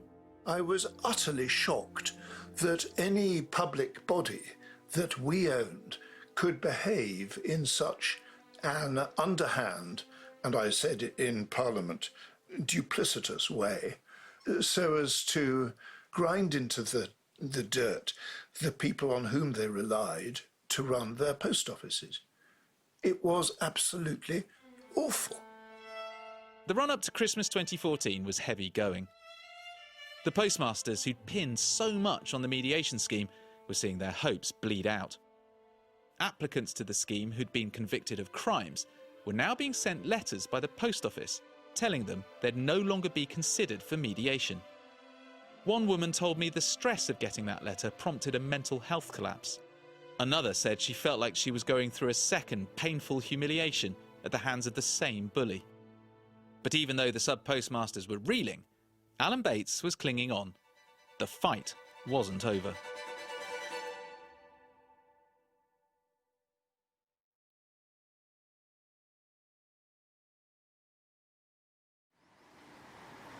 So pushing the door on.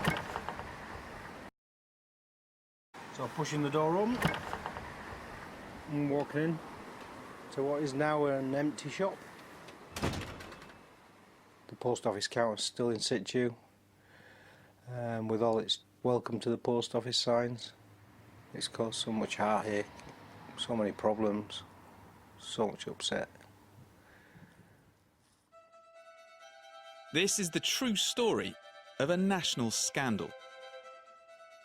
It's the story of how a venerable British institution abused its power, betrayed our trust, and shattered the lives of hundreds of ordinary people. It's also the story of how a group of victims fought back against seemingly insurmountable odds. This is The Great Post Office Trial, Episode 6, War of Attrition. Hello, my name is Nick Wallace. I'm a journalist who's been following the Post Office Horizon scandal ever since a man told me his pregnant wife, a woman called Seema Misra, had been sent to prison for a crime she didn't commit. Let's have a quick recap. In 1999, the Post Office introduced a new computerised till system called Horizon. which kept the accounts for every post office branch in the country. Almost immediately, mysterious cash shortages started appearing in some branch accounts, and the unfortunate postmasters using Horizon became scapegoats. Instead of properly investigating its IT system or helping fix the underlying problems, the Post Office relentlessly pressured its own sub-postmasters to make up the apparent shortages themselves. This pressure sometimes went as far as prosecution, with catastrophic consequences. Hundreds of sub-postmasters lost their life savings, their homes and their reputations. Some even went to prison. Led by Alan Bates, a group of sub-postmasters joined forces to fight back. In previous episodes, we revealed how Alan's group, helped by politicians and the independent investigators Second Sight, induced the Post Office to set up a mediation scheme. The campaigning sub-postmasters had been successfully using the scheme to uncover crucial information about their own cases. But before they could get to the full truth, the Post Office seemed to stop playing ball. Here's Alan Bates. I think possibly that's when they decided they didn't like what they were finding, and that's when perhaps they started to batten down the hatches. This sudden change of circumstances had a huge impact. The Post Office, in a statement, denied that it ever stopped cooperating with the scheme, and told us they'd stopped providing privileged material to Second Sight because Second Sight had moved on to fulfilling a different function in assessing individual cases. For the postmasters, it felt like a cover-up. Where it seemed rather futile going ahead because they just would not answer, they wouldn't provide things, they'd slowed down the responses to their reports to a ridiculous pace. I think a lot of the cooperation that had been promised at the outset had totally dissolved. Whilst the sub-postmasters' efforts were being stymied, Second Sight's investigation into the Post Office was also getting more and more difficult, and they were facing heavy resistance. I was having conversations with a number of people around that time, and it sounded horrible. What was it like going through it? I'm not exactly Mr. Sensitive, but it was getting on my wick. We were encountering some common themes of things that were clearly operating in a most convoluted, error-prone way. And it's not just pointing the finger at Horizon, this is the entirety of the back office of Post Office and of some of its clients. James Arbuthnot and his fellow MPs, by now staunch allies of the sub-postmasters, were appalled. There was an explosive debate in Parliament. The Post Office has built up the hopes of sub-postmasters that the scheme should have their support.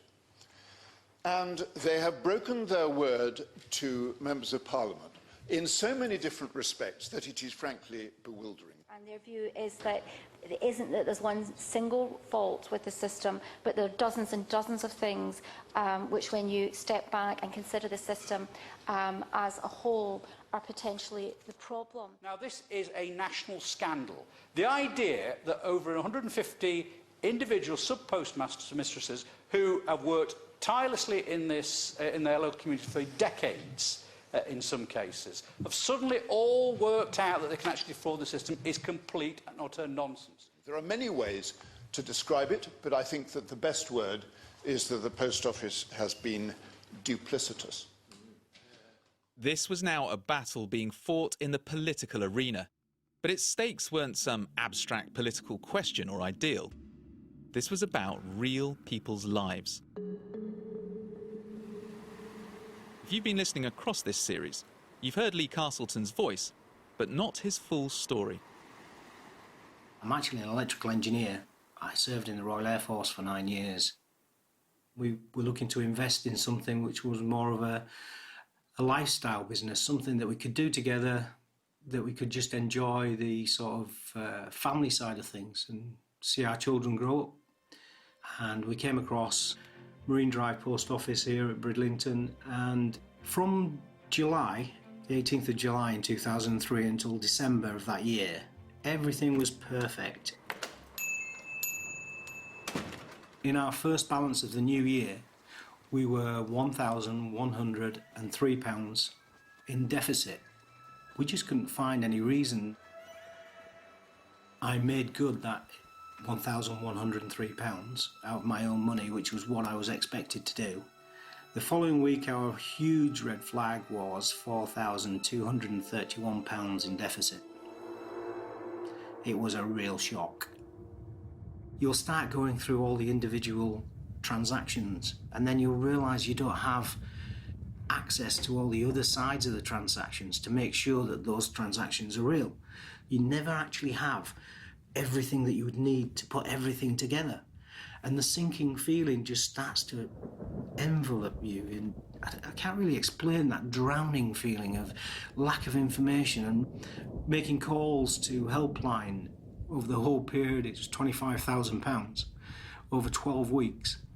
I was so glad the day that the auditors came in and started the end, really, because I really did trust the post office. On the morning of the 23rd of March 2004, I was suspended by my area manager. I felt shocked because basically people that get suspended have done something wrong. Post office were telling me that it was clearly a mistake by ourselves, or that we'd taken the money.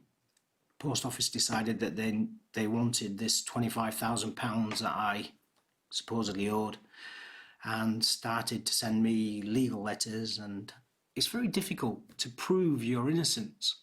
Post office, as they've proved throughout these sort of 16 years, will only give you something that they can use against you. Post office will never, ever allow you to have the truth. Lee ended up fighting the post office in the High Court, but he couldn't afford a lawyer and lost. The post office made him liable for their own legal costs, more than £300,000, which caused Lee to go bankrupt and ruined him. The devastation really throughout all our lives here, for my family, my wife, has been terrible, awful, really. It's a small fishing town, so everybody knows everything about everybody. You know, people can say things without really meaning, but it can mean a real lot to you. You know, it can make a real difference to your life. A local boy on the local school bus with my daughter spat in her hair, aggressively spat at her because I was a thief, apparently. My son and daughter were very young. They both had to leave the school that they were at and move to another school, which caused problems for them personally. I probably went a little bit missing in action myself because I found it really difficult to cope. It was really hard to get your head around the fact that no matter what I'd done, no matter which way, I'd tried to handle the situation and manage the situation and make everything okay for everybody. It just went really badly wrong. Lee deserved justice, as did the hundreds of people whose stories echoed his. Their MPs were on the case. They went to the Business Innovation and Skills Select Committee, and on the 3rd of February 2015, the Post Office's chief executive, Paula Venables, was hauled in. She was placed next to Ian Henderson from Second Sight, who told the Select Committee that the Post Office was hindering their investigation by withholding crucial data and documents. This is the only time Paula Venables has ever been publicly questioned about the scandal. Confronted with damning evidence of the obstruction, she doubled down. What we're hearing from Ian is that your organisation has been obstructive to his independent work. Is that right or wrong? It's wrong. We have provided for every single case detailed, thorough, independent investigation. Nadeem Zahawi was the MP, and he pushed Paula Venables harder. I'm just asking a commitment from you. You're the head of the organisation. Will you provide it? Yes or no? Simple answer. Mr. Henderson is a forensic accountant. He is not a legal qualified individual, neither am I. I'm just asking you, will you provide it, yes or no? I'm not prepared on behalf of the Post Office. I've got my answer, so you won't. No, you haven't got your answer. You haven't heard a yes or no. I'm simply saying that at the moment I'm not able to answer your question. Why? Because I do not know the details of the situation.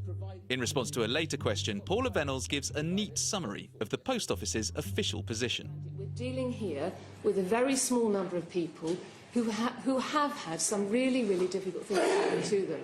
And what we have learnt as going through this process, which Angela has built on, is where we could have done some of those things better. But that is not to say that all the way through this period of time, and we're talking about 10 years, that the system and the support and the training was not good, because in the vast majority of cases, it was. The Second Sight investigation, commissioned by the Post Office itself, was uncovering a litany of recurring problems and failures which had destroyed lives. And here was the Post Office chief executive saying that nothing systemic was wrong. Time and time again in the questioning, Ian Henderson is forced to contradict Paula Venables. The MPs grow increasingly frustrated. This is Katie Clark. Made very clear the anger amongst many MPs about the way this whole matter has been handled. What do you think you are doing or could do to address these concerns? So I completely understand that MPs are concerned, quite rightly, because people have suffered, some pretty terrible things as a result of what's happened. Yes. Yeah. So we have listened very carefully. We have been in contact with all of the MPs. We offered all of the MPs with constituents involved in this meetings at the beginning of the process and throughout it, after the Westminster Hall debate. I'm not particularly concerned about the MPs. I'm concerned about what the Post Office is doing to get its own act in order. Alan and the Postmasters were facing alarming obstacles. The Post Office had just publicly upped the ante. It was one of avoidance, wasn't it, throughout, promises and avoidance. I mean, fortunately, Ian Henderson was there and he managed to set the record straight on many occasions. It was clear the MPs were incensed by what was coming out of the mediation scheme. The Post Office needed to act fast to protect its reputation, but it was now under a microscope. What they needed was political cover, and it came from an unlikely source. The sub-postmasters' own union.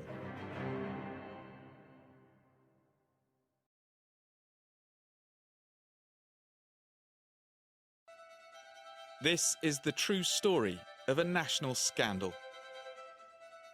It's the story of how a much-loved British institution abused its power, betrayed our trust, and shattered the lives of hundreds of ordinary people. They had every opportunity to challenge Post Office, but they chose not to. They chose not to. And it's also the story of how a group of victims fought back against seemingly insurmountable odds. This is The Great Post Office Trial, Episode 7, A Call for Help. My name is Nick Wallace. I'm a journalist who's been following this scandal for a decade. Since 1999, the Post Office had been sacking, prosecuting and demanding money from its own sub-postmasters over discrepancies in their branch accounts. But many sub-postmasters were saying the discrepancies were down to errors in the Post Office's Horizon IT system. At this point in the story, we've reached 2015. The Post Office had been persuaded by MPs and campaigners to set up a mediation scheme. But the scheme itself was now hanging by a thread, as the Post Office stood accused of sabotaging it. Everyone was at loggerheads. It needed some kind of intervention, and it came, courtesy of the National Federation of Sub-Postmasters. The NFSP was, for years, the representative union for all sub-postmasters, though it's technically been a trade association since 2014. Its General Secretary was George Thompson, a veteran sub-postmaster from East Lothian and a forthright, bombastic character. Alan Bates' Justice for Sub-Postmasters Alliance represented 150 people. George Thompson represented around 8,000. In the world of sub-postmasters, no one had more influence than George. On the same day that the Post Office Chief Executive Paula Venables spoke to the Business Select Committee, and we heard her evidence in the last episode, George Thompson testified too. And he told MPs exactly what the Post Office needed them to hear. However, there is one or two issues where postmasters feel that, in particular, money has went missing and it had to be Horizon, where in a lot of cases it could have been errors or, in fact, members of staff misappropriating money. So I think over the 15 years, the Horizon system has been fantastically robust. Some people who are absolutely genuine and believe that the money had to be Horizon and it was staff error. Absolutely genuine people. But there's some people who, quite frankly, are spinning a yarn here. The logic of George Thompson's position becomes brutally clear. If we're not careful, we damage the brand, we damage the franchise, because my members' ability to sell their job, it's to sell their franchise. Mr. Thompson emphasised his point with a flourish. I'll kick the post office up the backside when they deserve it, but on Horizon, they've done nothing wrong. In my 20 years as a journalist, it's one of the most extraordinary things I've ever heard. Hearing a union leader question the honesty of his own members while defending their employer was unexpected. And it might help explain something I'd been told over and over again by sub-postmasters who had problems with Horizon, that when they called the NFSP for help, they didn't get any. Well, the only time I ever needed them, they weren't there. They just walked you into the jaws of the lion. So I had the union rep there as well. And I thought that was going to be my sort of security blanket. I'd have someone there to back me up. And in fact, he knew them so well, it all seemed to be quite a little jolly. My mum vividly remembers, and she said she had a dreadful experience, that they told her to pay the money back and that she must have took the money. It was a classic, really, because I spoke to George Thompson personally. I rang him up to say what predicaments was in, and the first thing he said to me was, "Have you got a gambling problem?" So I just said to him, "Oh, I see. I didn't realise this was the sort of help I was going to get." The experience had left Alan Bates with a clear impression of the NFSP. I don't know what they were there for. They were meant to represent the sub-postmaster, but they only seemed to be in bed with Post Office all of the time. How had the NFSP got to this point? Helen Baker used to be an NFSP council member. She sat right at the top table, and this is the first time she's told her story. My first executive meeting that I went to, I had seen, I think it was a report in Computer Weekly, and I questioned what this was about, and everyone went silent and the subject was changed. So I took one of the executive officers to one side in the break and said, "Why is nobody talking about this?" And she said to me that they were all scared of what would happen to them because they had always said if people blamed Horizon that they would not look after them. So there was a policy decision? There was a policy decision not to support them, and that came from an executive officer who'd been there for years. I argued against it by saying, we are here to look after the postmasters, and if there is something wrong with Horizon, it needs fixing. What do you put this down to then? Power, stupidity, the wrong people in the wrong jobs. They had every opportunity to challenge Post Office, to challenge them every time, because they had the power of the postmaster behind them, but they chose not to. They chose not to. In 2014, the NFSP had lost their status as a trade union. Membership was declining, but they secured their financial future by negotiating guaranteed funding from the Post Office with an annual cash grant of over £1 million. George Thompson left in 2018. In the NFSP's annual plan, his farewell message is followed by congratulations from Paula Venables, who describes him as a pleasure to work with. Callum Greenhow is George Thompson's successor. He's been involved at a senior level with the NFSP for years. What effect did your predecessor's performance at the Select Committee on the 3rd of February 2015 have on the NFSP's reputation? Well, let's sort of say if we took a different view, sort of you and I wouldn't be having the conversation. They took a view. Was it shared by everyone within the NFSP? Was that the attitude of everyone within the NFSP? No. Was it my attitude? No. I do not believe a computer system can be 100% reliable 100% of the time. But he was the chief executive, and as far as I'm concerned, he has to answer for that. What guidance was coming down from the NFSP to branch secretaries on how to deal with people having problems with Horizon? Nope. There was nothing sort of coming down. So every branch secretary was just left to their own devices. It was pot luck whether or not you got someone who believed Horizon was efficient or not. Doesn't that almost strike you as negligent? You're putting questions to me in relation to the past that I had actually no sort of part in. And certainly from my aspect, as I look at it now and being in the position where I can actually do something about it, and ensure that nothing like this ever happens again. Do you therefore apologise for the NFSP's position on Horizon and on the prosecution of sub-postmasters? I'm on record for it. The last thing that I want is for any postmaster, any of my colleagues, to have to have gone through what these poor and unfortunate sort of people have had to go through. What happened in the past from a whole host of sort of organisations has let a number of people down. What we need to do is we need to make it right. There was an individual who was 19. She was 19. All her adult life, this has been hanging over her. And I want to sort of ensure that she has her reputation restored. What the post office did to her is unforgivable in that state. That is who I am as an individual. The organisation then that did this to her pays your salary? No. No? The NFSP pays my salary. And it gets that from the post office? Well, that's in essence immaterial. You could turn around and sort of say that as a postmaster, I earned an income coming in from customers. The reality is we have a relationship, a funding relationship with the post office, yes, but it is for the services we provide to the network.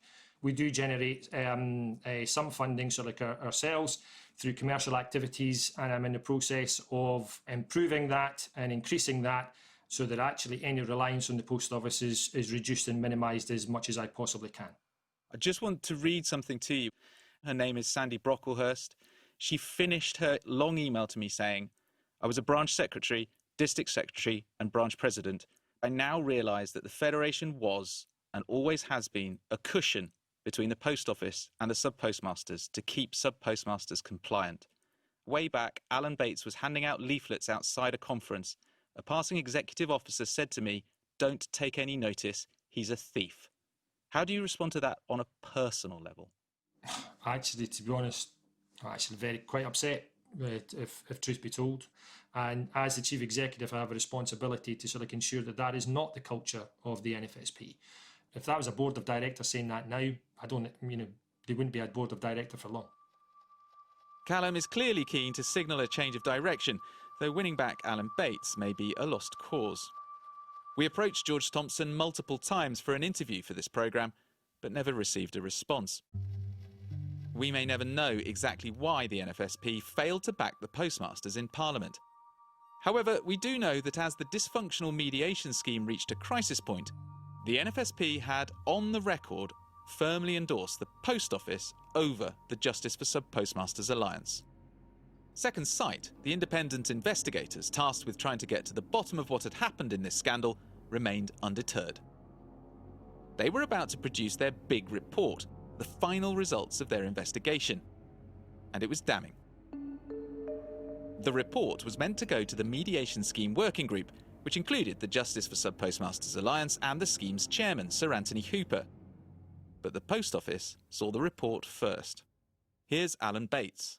I think on the Monday of that week, I had a call to tell me that they decided to terminate the mediation scheme, that they're going to send all the cases that they had left through to mediation, what they called mediation anyway. And that was it, full stop. My suspicion straight away was the fact that they didn't want the Second Sight Part 2 report to be released. Kay Linnell is a forensic accountant who was advising Alan Bates and the Justice for Sub-Postmasters Alliance. I don't think anybody's reaction would be less than being slightly frustrated. There's no doubt to my mind that the Post Office had seen an early draft of the report and didn't like what it said. Not satisfied with sacking the working group before it could see and discuss the full report, the Post Office refused to release it to journalists and turned on Second Sight, denouncing their findings and questioning their credibility as investigators. In a statement to this programme, the Post Office denied these allegations, said that the working group had been disbanded in good faith, told us that Second Sight's relationship with the Post Office ended in July 2015 upon completing its reviews, and that the sub-postmasters' cases had been referred to mediation so that the process could be completed in a timely manner. For the sub-postmasters, it was a cruel blow. They fought hard for justice and lost. It was Sub-postmaster and JFSA member Lee Castleton. a collapse of belief again. You got to a point where, for them to completely shatter it instantaneously, what do you do? Where do you go from there? Is it the end of the road for everything? Were you ever despondent at that point? I think we're frustrated, really. It was felt that here we go again, start all over again.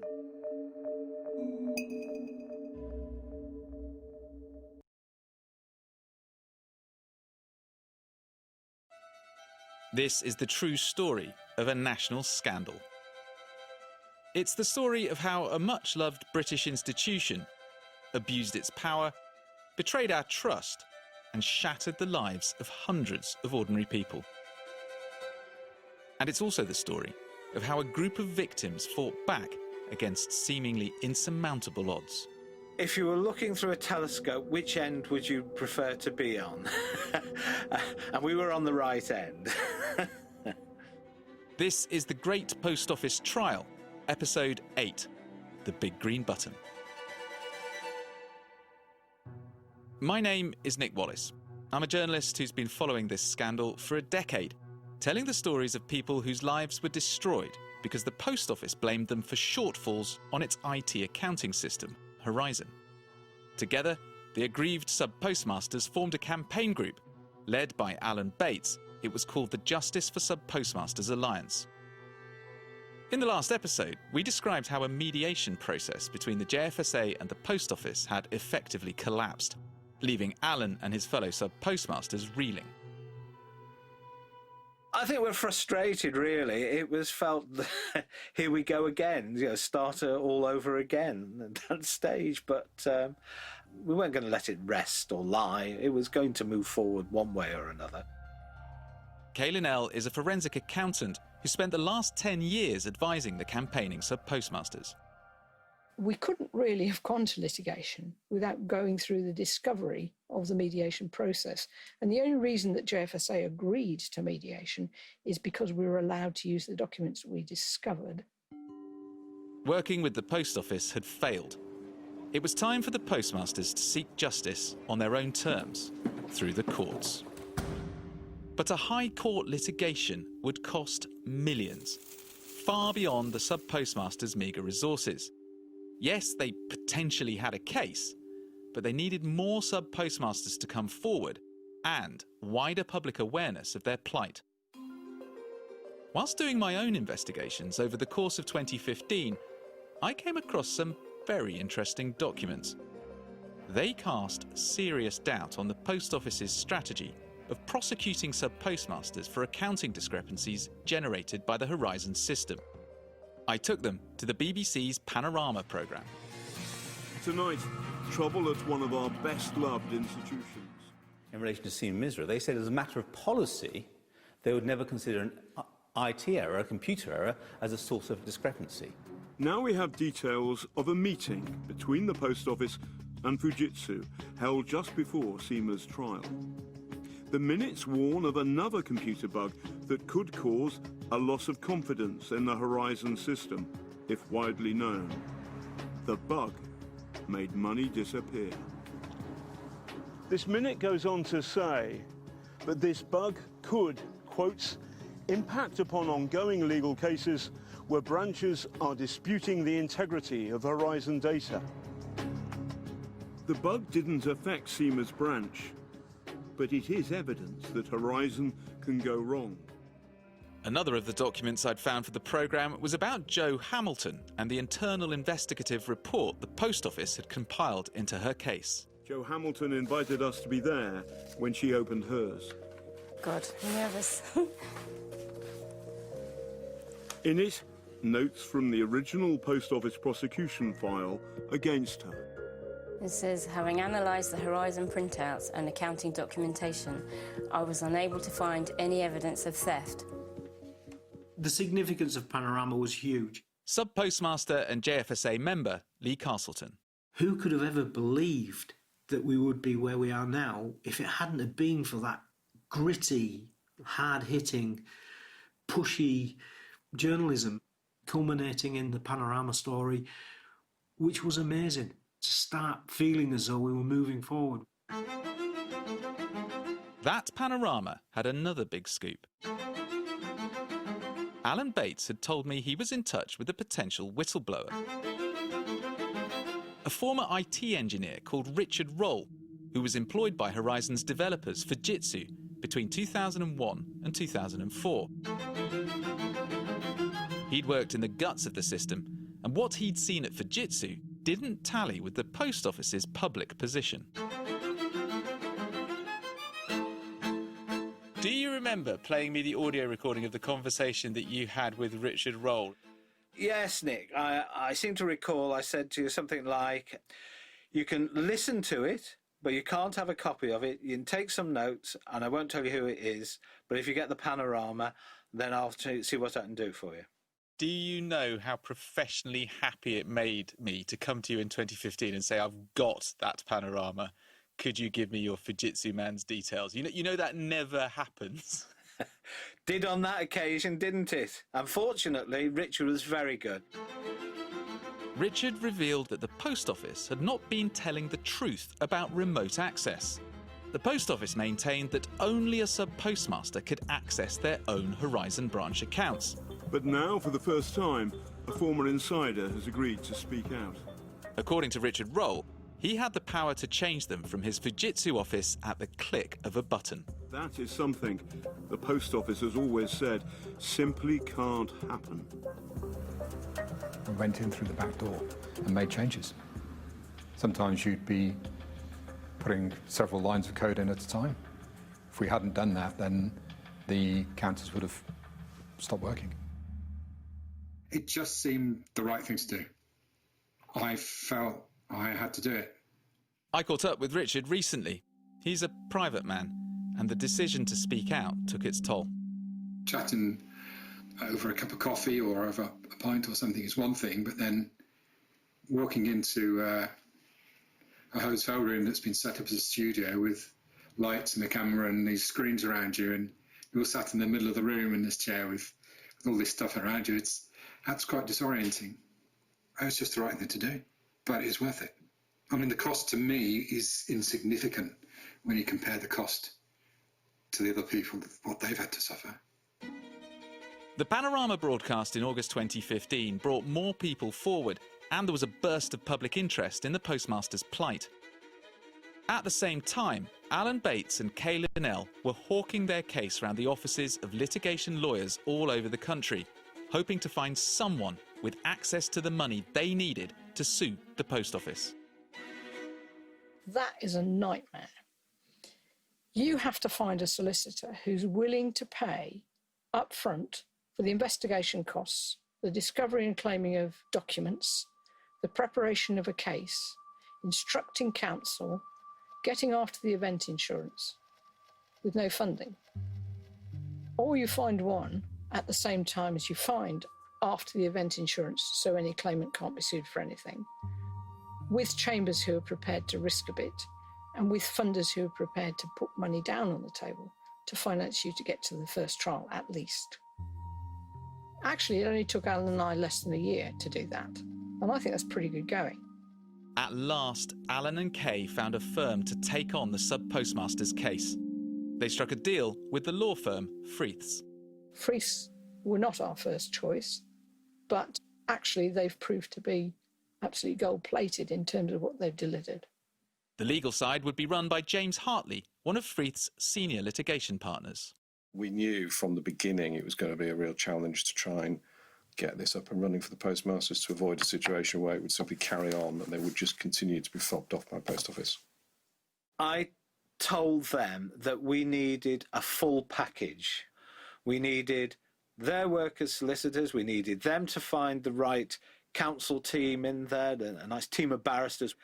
Their help to actually find the funding and help us put all that in place, and also to manage the scheme all the way through.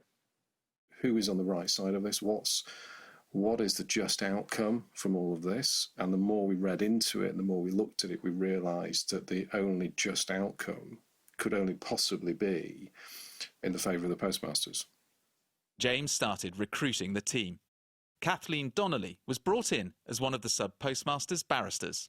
So when we first got the papers, we had second sight reports and we had the DVD, as then was the viewing media, the DVD of the Panorama interview. And it was a really useful way in. I mean, one of the things that was particularly significant about it is you had had access to Richard Roll. So we really had an idea from the outset that there was someone within Fujitsu who might be willing to speak to us and might have some very important things to say.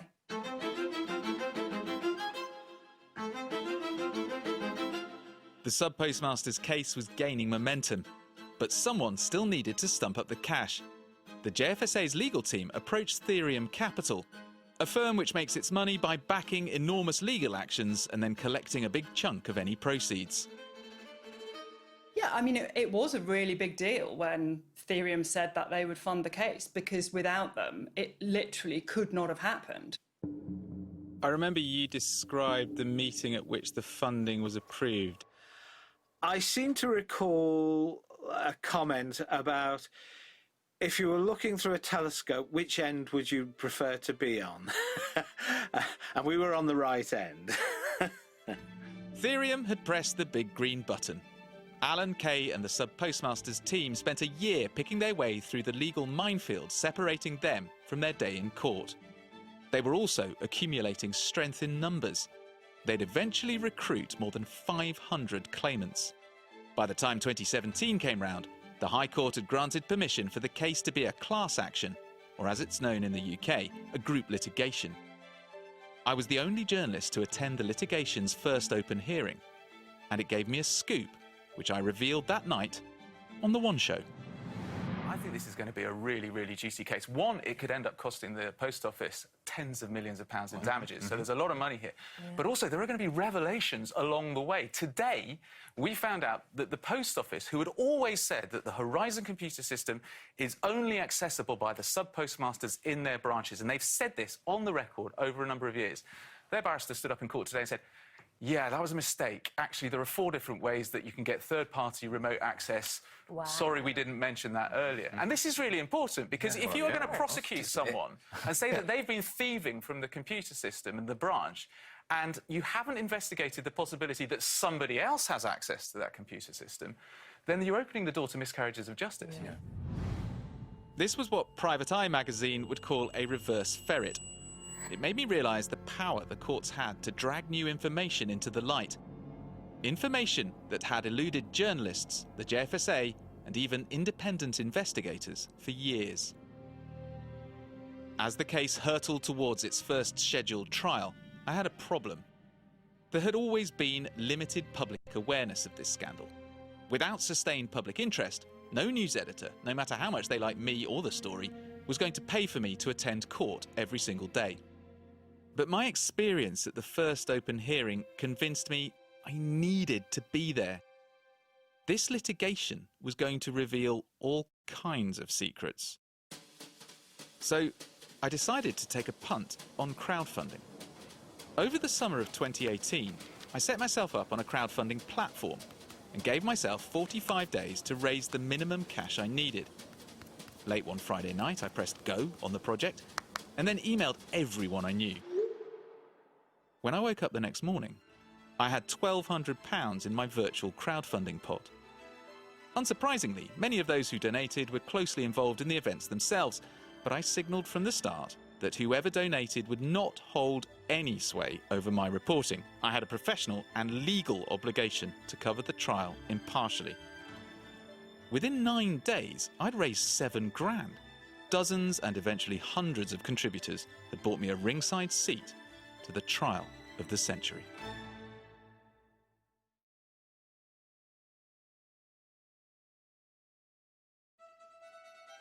This is the true story of a national scandal.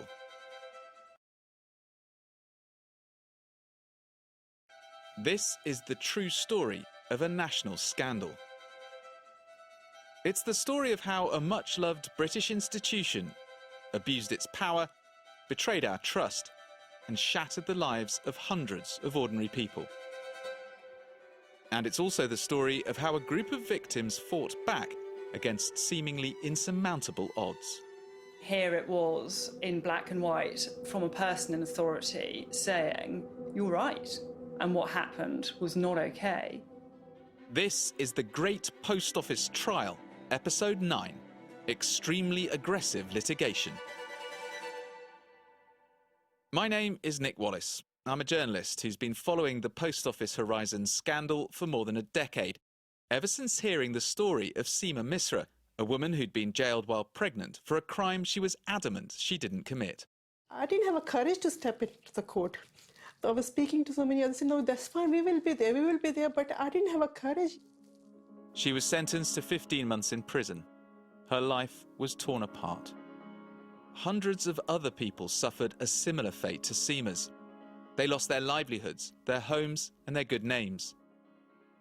For more than a decade, the Post Office pursued and prosecuted postmasters for false accounting and theft. They fired hundreds more. Now it was time for the reckoning. More than 500 sub-postmasters were fighting back, led by Alan Bates, founder of the Justice for Sub-Postmasters Alliance. They were suing at the High Court. It was a massive risk, and it was the sub-postmasters' last chance. If they lost the case or ran out of money and had to fold, they'd be losing for good. The case would take its name from the lead claimant who'd started it all. Bates versus Post Office was on. I thought, yes, we've achieved one of our goals, which was to get Post Office in court. Just before the first trial began, the Post Office attempted to have key evidence from the claimants struck out. They'd made that application before they'd even seen our witness statements, which was quite extraordinary. But that's an application we had to fight. James Hartley was the postmaster's lead solicitor. So they knew that the more they argued points really hard, generating additional costs, the more pressure they would put the claimants under. The managing judge appeared to be the right man for the job. Sir Peter Fraser heads up the Construction and Technology Division at the High Court. He's a former Royal Marine and a regular Ironman competitor. He's known in legal circles as the Iron Judge. Independent investigator Ron Warmington. His ability to worm out the truth from a pack of lies in a written witness statement is uncanny. There was no escape from him. He was all over it. Jo Hamilton, sub-postmaster from South Warnborough.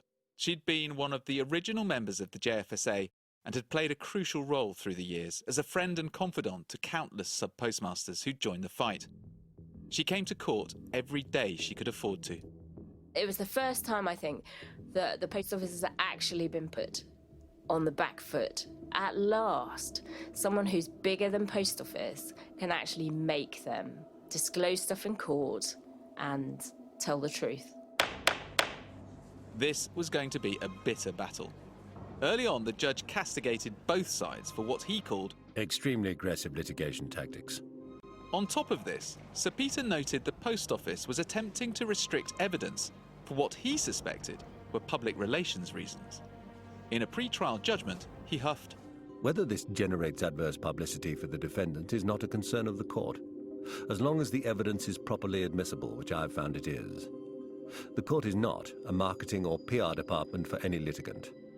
Notwithstanding Sir Peter's considerable judicial authority, he was powerless to stop the ruinous expense of the bare-knuckle fight playing out in the case.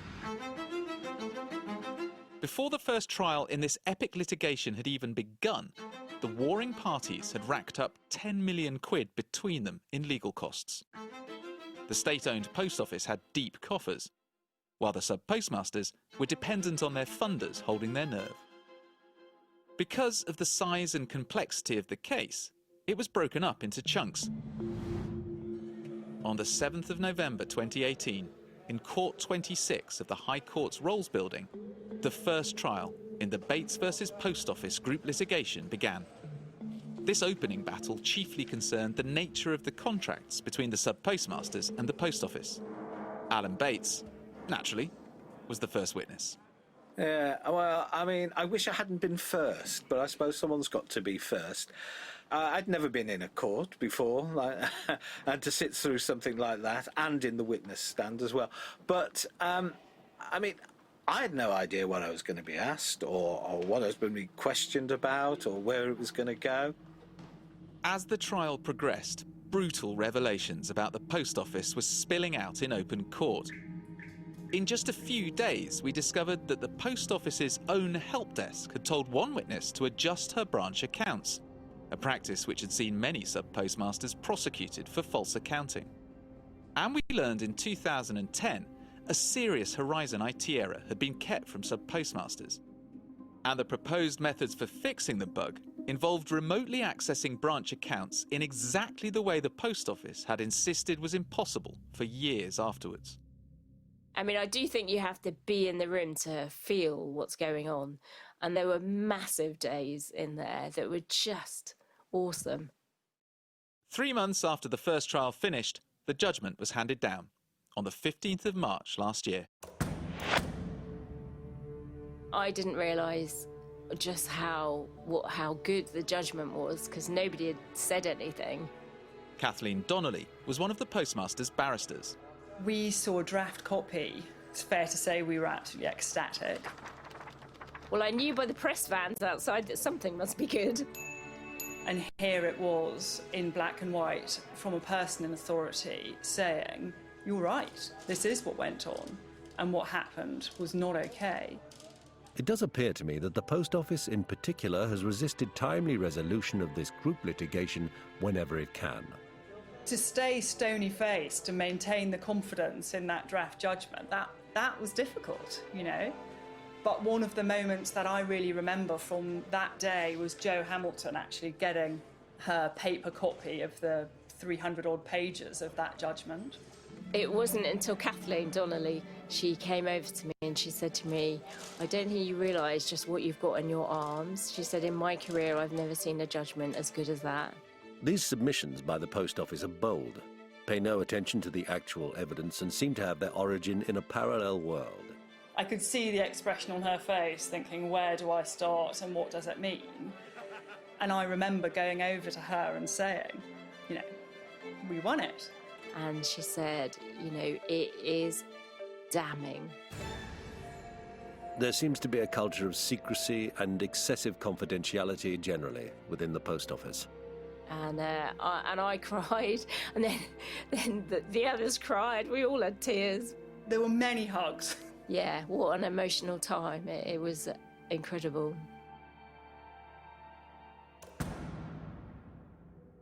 The judgment was a watershed. Key contract terms which had been held over the sub-postmasters for years had been ruled so unfair as to be unenforceable.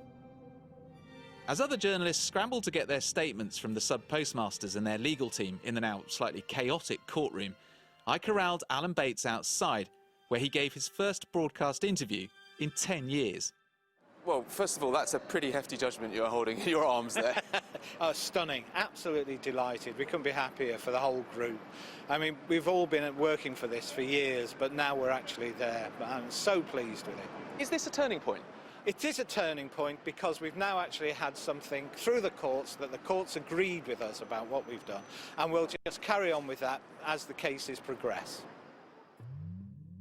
But despite the sub-postmasters' stunning victory, it was only one trial, in a case so complicated that 5 were eventually penciled in.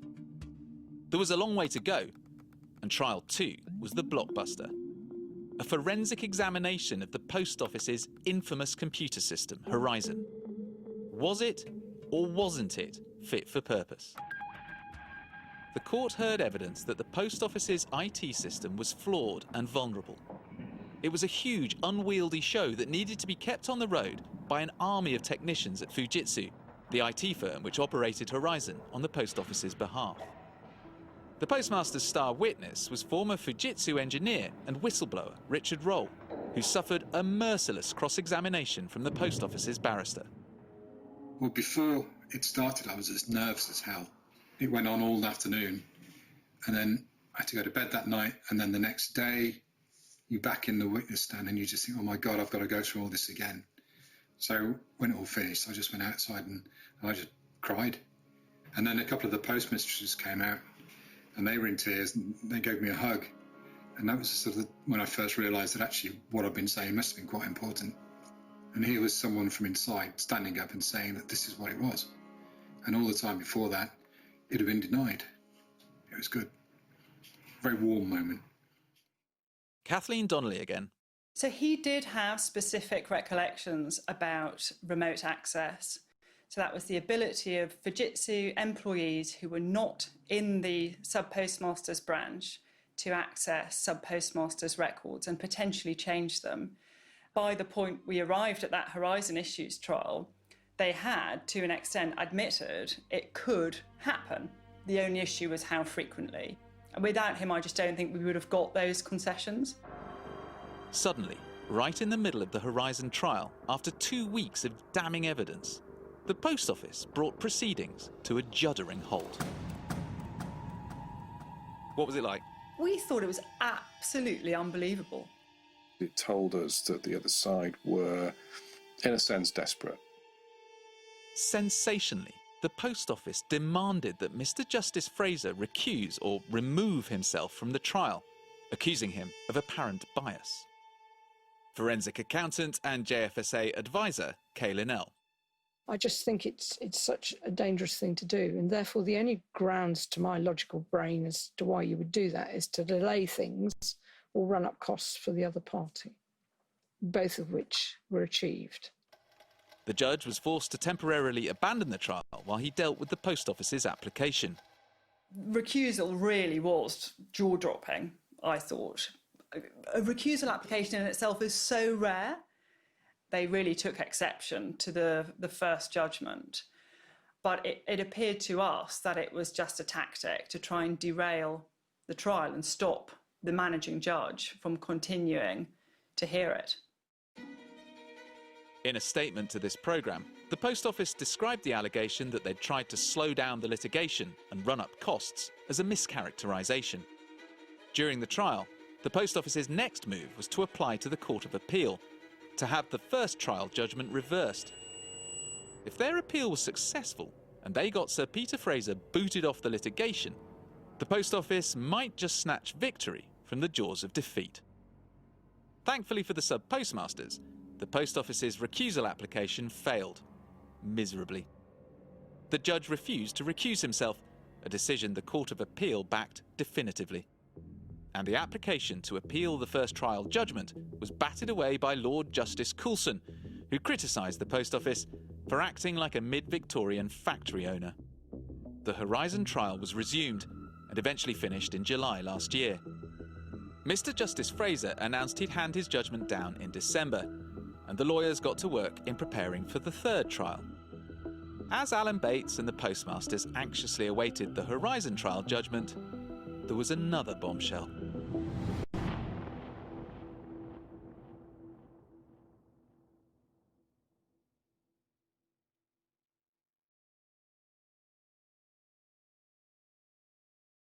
The biggest story I'd like to mention this week is the BBC Radio 4 documentary, The Great Post Office Trial, which began on Monday. That's Nick Reed, the chief executive of the Post Office, in an internal video circulated to staff last week.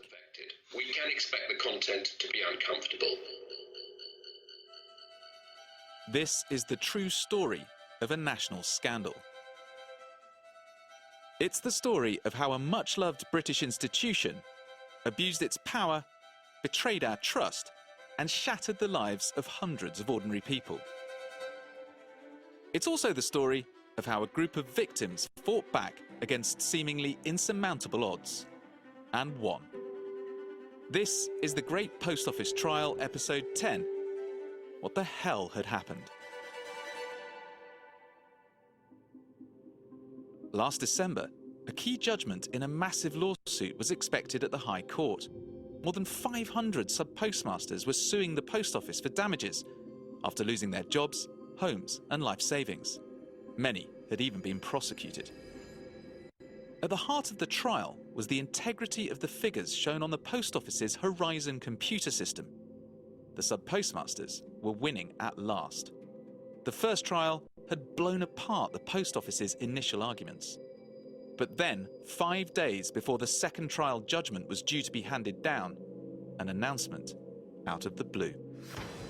The parties to the group litigation in Bates v Post Office are pleased to report that they have reached a comprehensive resolution to their long... The Post Office was settling.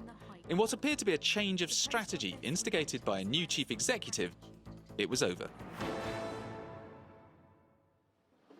A few days later, I was at the High Court for the formal conclusion to the Great Post Office trial. The hearing was being attended by dozens of claimants. As I walked into Court 26, I saw many familiar faces. Alan Bates, Joe Hamilton, Lee Castleton, and Seema Misra, whose story had begun my journey all those years ago. There were many more I didn't know.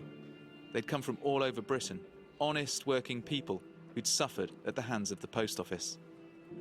They'd been maligned as liars and thieves, but they never gave up. We've won. We can start our lives again now. Amazing. It was an amazing feeling. We're all there together as one. So today I can say my full name, Seema Misra. There's so many things, like they can't even imagine what they put us through. Yeah, I'm Joe Hamilton, sub-postmistress from South Warnborough. Oh, I was a sub-postmistress in South Warnborough in Hampshire. And I'm a winner. The Horizon trial judgment found the Horizon system to be insecure and prone to failures which compromised sub-postmasters' accounts. A decade ago, Seema, Joe and Alan told me money had gone missing from their branches due to computer error. At the time, the Post Office said this was impossible. The litigation never got as far as adjudicating individual cases, but the Horizon trial judgment from Mr. Justice Peter Fraser was unequivocal. All the evidence in the Horizon Issues trial shows not only was there the potential for this to occur, but it actually has happened, and on numerous occasions. And a theme contained within some of the internal documents is an extreme sensitivity, seeming to verge, on occasion, to institutional paranoia, concerning any information that may throw doubt on the reputation of Horizon or expose it to further scrutiny. The Post Office had spent tens of millions of pounds on this litigation and sought repeatedly over 2 decades to conceal what eventually came out in court. All that power, all that vested interest, failed to keep the scandal under wraps. But the postmasters' joy at their vindication was tempered by the settlement amount, £57.75 million. Since it also had to cover the tens of millions of pounds the postmasters had incurred in legal costs, it was small beer. If the litigation was played out to the bitter end and the postmasters had won, the Post Office could have been liable for far more. Instead, there was a limited apology, no admission of liability, and a cash settlement that left some claimants badly disappointed. I was shocked at that, and it's a very low settlement, and if that's all the Post Office were prepared to pay, well, that's just another insult then. I also think it's unfair that we have to pay our costs. A little bit of a kick in the teeth, really. The 555 successful claimants, once costs were deducted, would be sharing a maximum of £12 million between them. Some would get less, some more, but an average of around £20,000 each. Financially, just disgusted with it. Don't get me wrong, it wasn't all about money. So it's a pittance. But I have to say, at the same time, the horrors of what's happened would never have been known. Alan Bates was part of the steering group which took the decision to accept the settlement offer on behalf of the sub-postmasters. If it had been a personal choice, I would have carried on without the slightest hesitation. But I had to deal with the reality of it.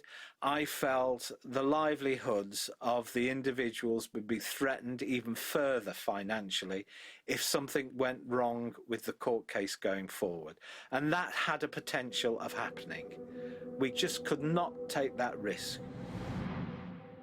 Do you have any sympathy for the claimants who are angry at how little they are going to get from the settlement? No, I don't really have any sympathy with that because we have... Kaylin L gave expert advice to the sub-postmasters throughout the litigation. We have given them back their reputation. We have proved that the Post Office has behaved disgracefully, and we have shown that the Horizon system did not work and could even be interfered with. So what we've managed to do is blow the doors off the gaff. Joe Hamilton was invited along to the mediation. I've never seen a table as big. It was enormous. It was like football pitch size, and there was lawyers all around it and QCs, and I was opposite Post Office Counsel, and Nick Reed, the chief executive, was on his left. It got very emotional at times. I managed to actually look him in the eye and tell him what had been done to me by the Post Office. And I would hope that it actually, in the little conscience inside there, he actually might think, oh my goodness, what the hell has happened? I want to ask Nick Reed what it was like to sit across the table from Jo and listen to her story. I asked him for an interview for this series, but he declined. We also asked the Post Office for interviews with Tim Parker, the current chairman, and Alistair Cameron, the current chief financial officer. And we approached Alice Perkins, the former chairman of the Post Office, and Paula Venables, the former chief executive. Every request was refused. Paula Venables gave us this statement. It was and remains a source of great regret to me that these colleagues and their families were affected over so many years.